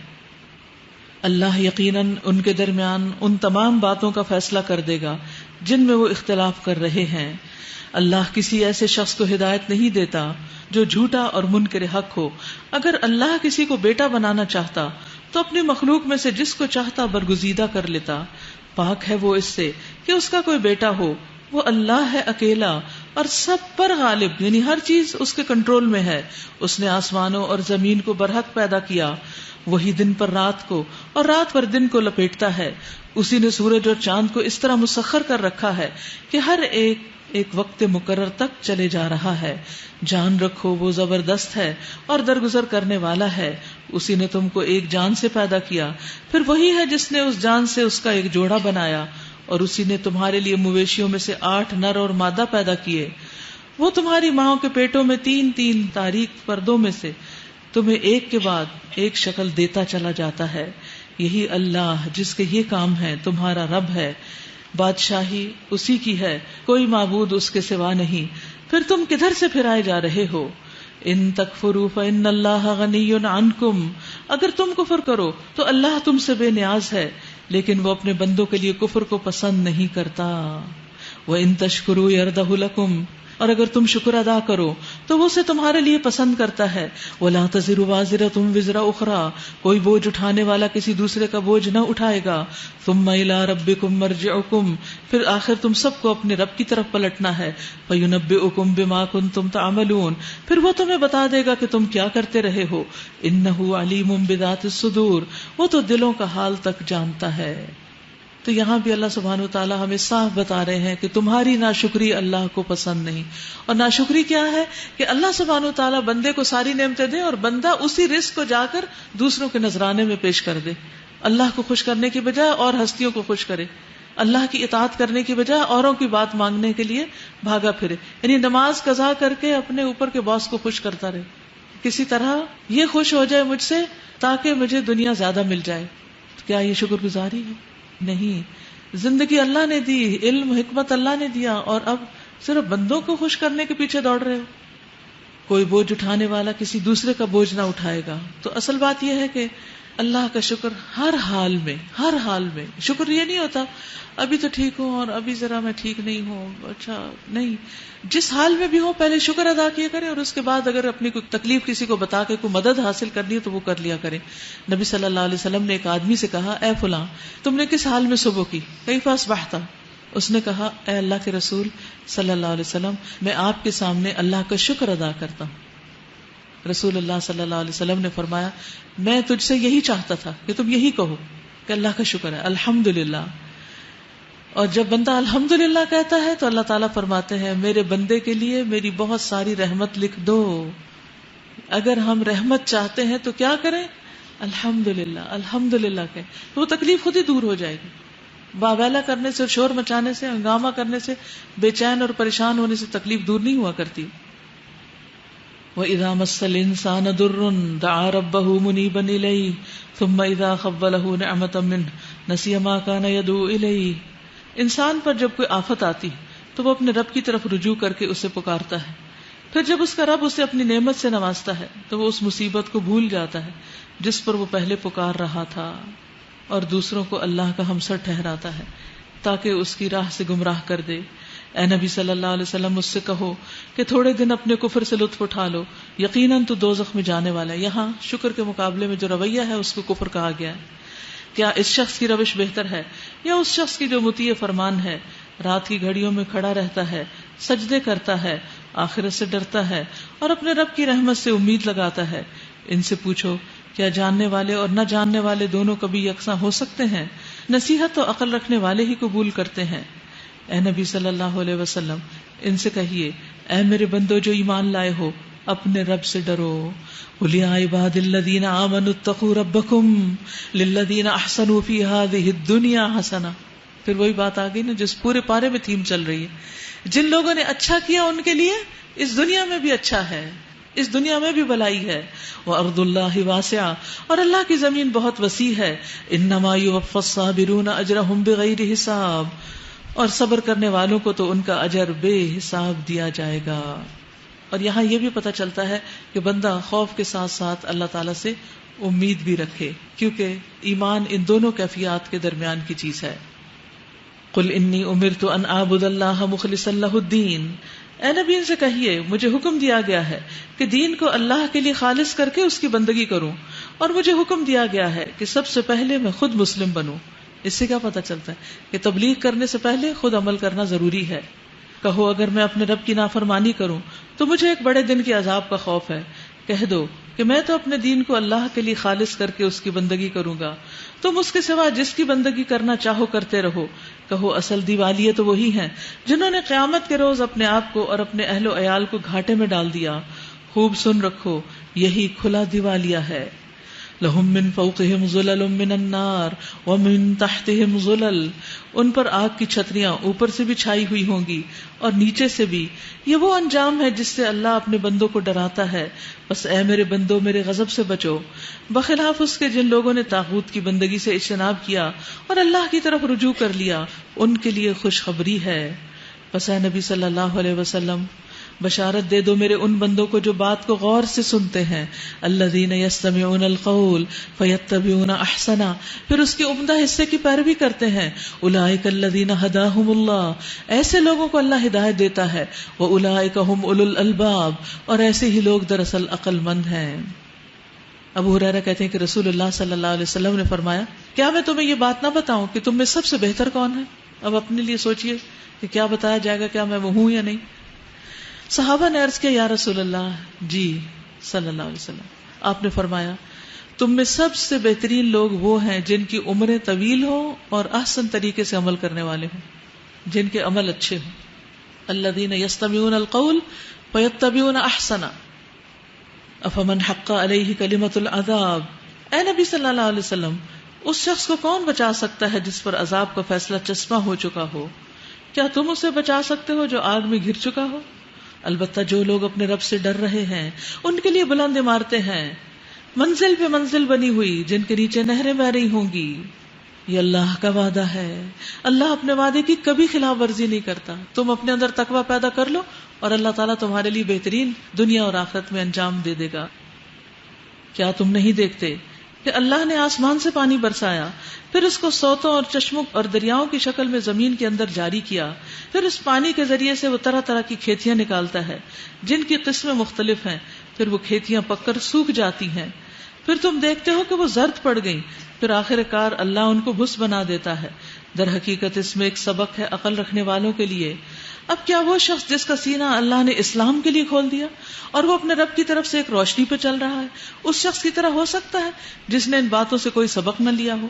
تباہی ہے ان لوگوں کے لیے جن کے دل اللہ کی نصیحت سے اور زیادہ سخت ہو گئے، وہ کھلی گمراہی میں پڑے ہوئے ہیں. اللہ نے بہترین کلام اتارا ہے، ایک ایسی کتاب جس کے تمام اجزاء ہم رنگ ہے، یعنی اس میں کنٹراڈکشن نہیں، جس میں بار بار مضامین دہرائے گئے ہیں. اسے سن کر ان لوگوں کے رونگٹے کھڑے ہو جاتے ہیں جو اپنے رب سے ڈرتے ہیں، اور پھر ان کے جسم اور ان کے دل نرم ہو کر اللہ کے ذکر کی طرف راغب ہو جاتے ہیں. یعنی قرآن سن کے ان کے دل پگھل جاتے ہیں اور وہ پہلے سے اچھے بن جاتے ہیں. یہ اللہ کی ہدایت ہے جس سے وہ راہ راست پر لے آتا ہے جسے چاہتا ہے، اور جسے اللہ ہی ہدایت نہ دے اس کے لیے پھر کوئی ہادی نہیں. اب اس شخص کی بدحالی کا تم کیا اندازہ کر سکتے ہو جو قیامت کے روز عذاب کی سخت مار اپنے منہ پر لے گا. ایسے ظالموں سے تو کہہ دیا جائے گا اب چکھو مزہ اس کمائی کا جو تم کرتے رہے تھے. ان سے پہلے بھی بہت سے لوگ اسی طرح جھٹلا چکے ہیں، آخر ان پر عذاب ایسے رخ سے آیا جدھر ان کا خیال بھی نہ جا سکتا تھا. پھر اللہ نے ان کو دنیا کی زندگی میں ہی رسوائی کا مزہ چکھایا، اور آخرت کا عذاب تو اس سے شدید تر ہے، کاش یہ جانتے ہوتے. وَلَقَدْ ضَرَبْنَا لِلنَّاسِ فِي هَذَا الْقُرْآنِ مِنْ كُلِّ مَثَلٍ لَعَلَّهُمْ يَتَذَكَّرُونَ. ہم نے اس قرآن میں لوگوں کو طرح طرح کی مثالیں دی ہیں کہ یہ ہوش میں آئیں. ایسا قرآن جو عربی زبان میں ہے، جس میں کوئی ٹیڑھ نہیں، یعنی کوئی ایسی بات نہیں جو کسی کی سمجھ میں نہ آئے، تاکہ یہ برے انجام سے بچیں. اللہ ایک مثال دیتا ہے. ایک شخص تو وہ ہے جس کی ملکیت میں بہت سے کج خلق آقا شریک ہیں جو اسے اپنی اپنی طرف کھینچتے ہیں. دوسرا شخص پورے کا پورا ایک ہی آقا کا غلام ہے. کیا ان دونوں کا حال یکساں ہو سکتا ہے؟ ہرگز نہیں. الحمدللہ بل اکثرہم لا یعلمون. الحمدللہ مگر اکثر لوگ نادانی میں پڑے ہوئے ہیں، جانتے ہی نہیں. اے نبی صلی اللہ علیہ وسلم، آپ کو بھی مرنا ہے اور ان لوگوں کو بھی مرنا ہے. پھر بالآخر قیامت کے روز تم سب اپنے رب کے حضور اپنا اپنا مقدمہ پیش کرو گے. ثم انکم یوم القیامت عند ربکم تختصمون. وآخر دعوانا ان الحمد للہ رب العالمین. سبحانک اللہم وبحمدک اشہد ان لا الہ الا انت استغفرک واتوب الیک. السلام علیکم ورحمۃ اللہ وبرکاتہ.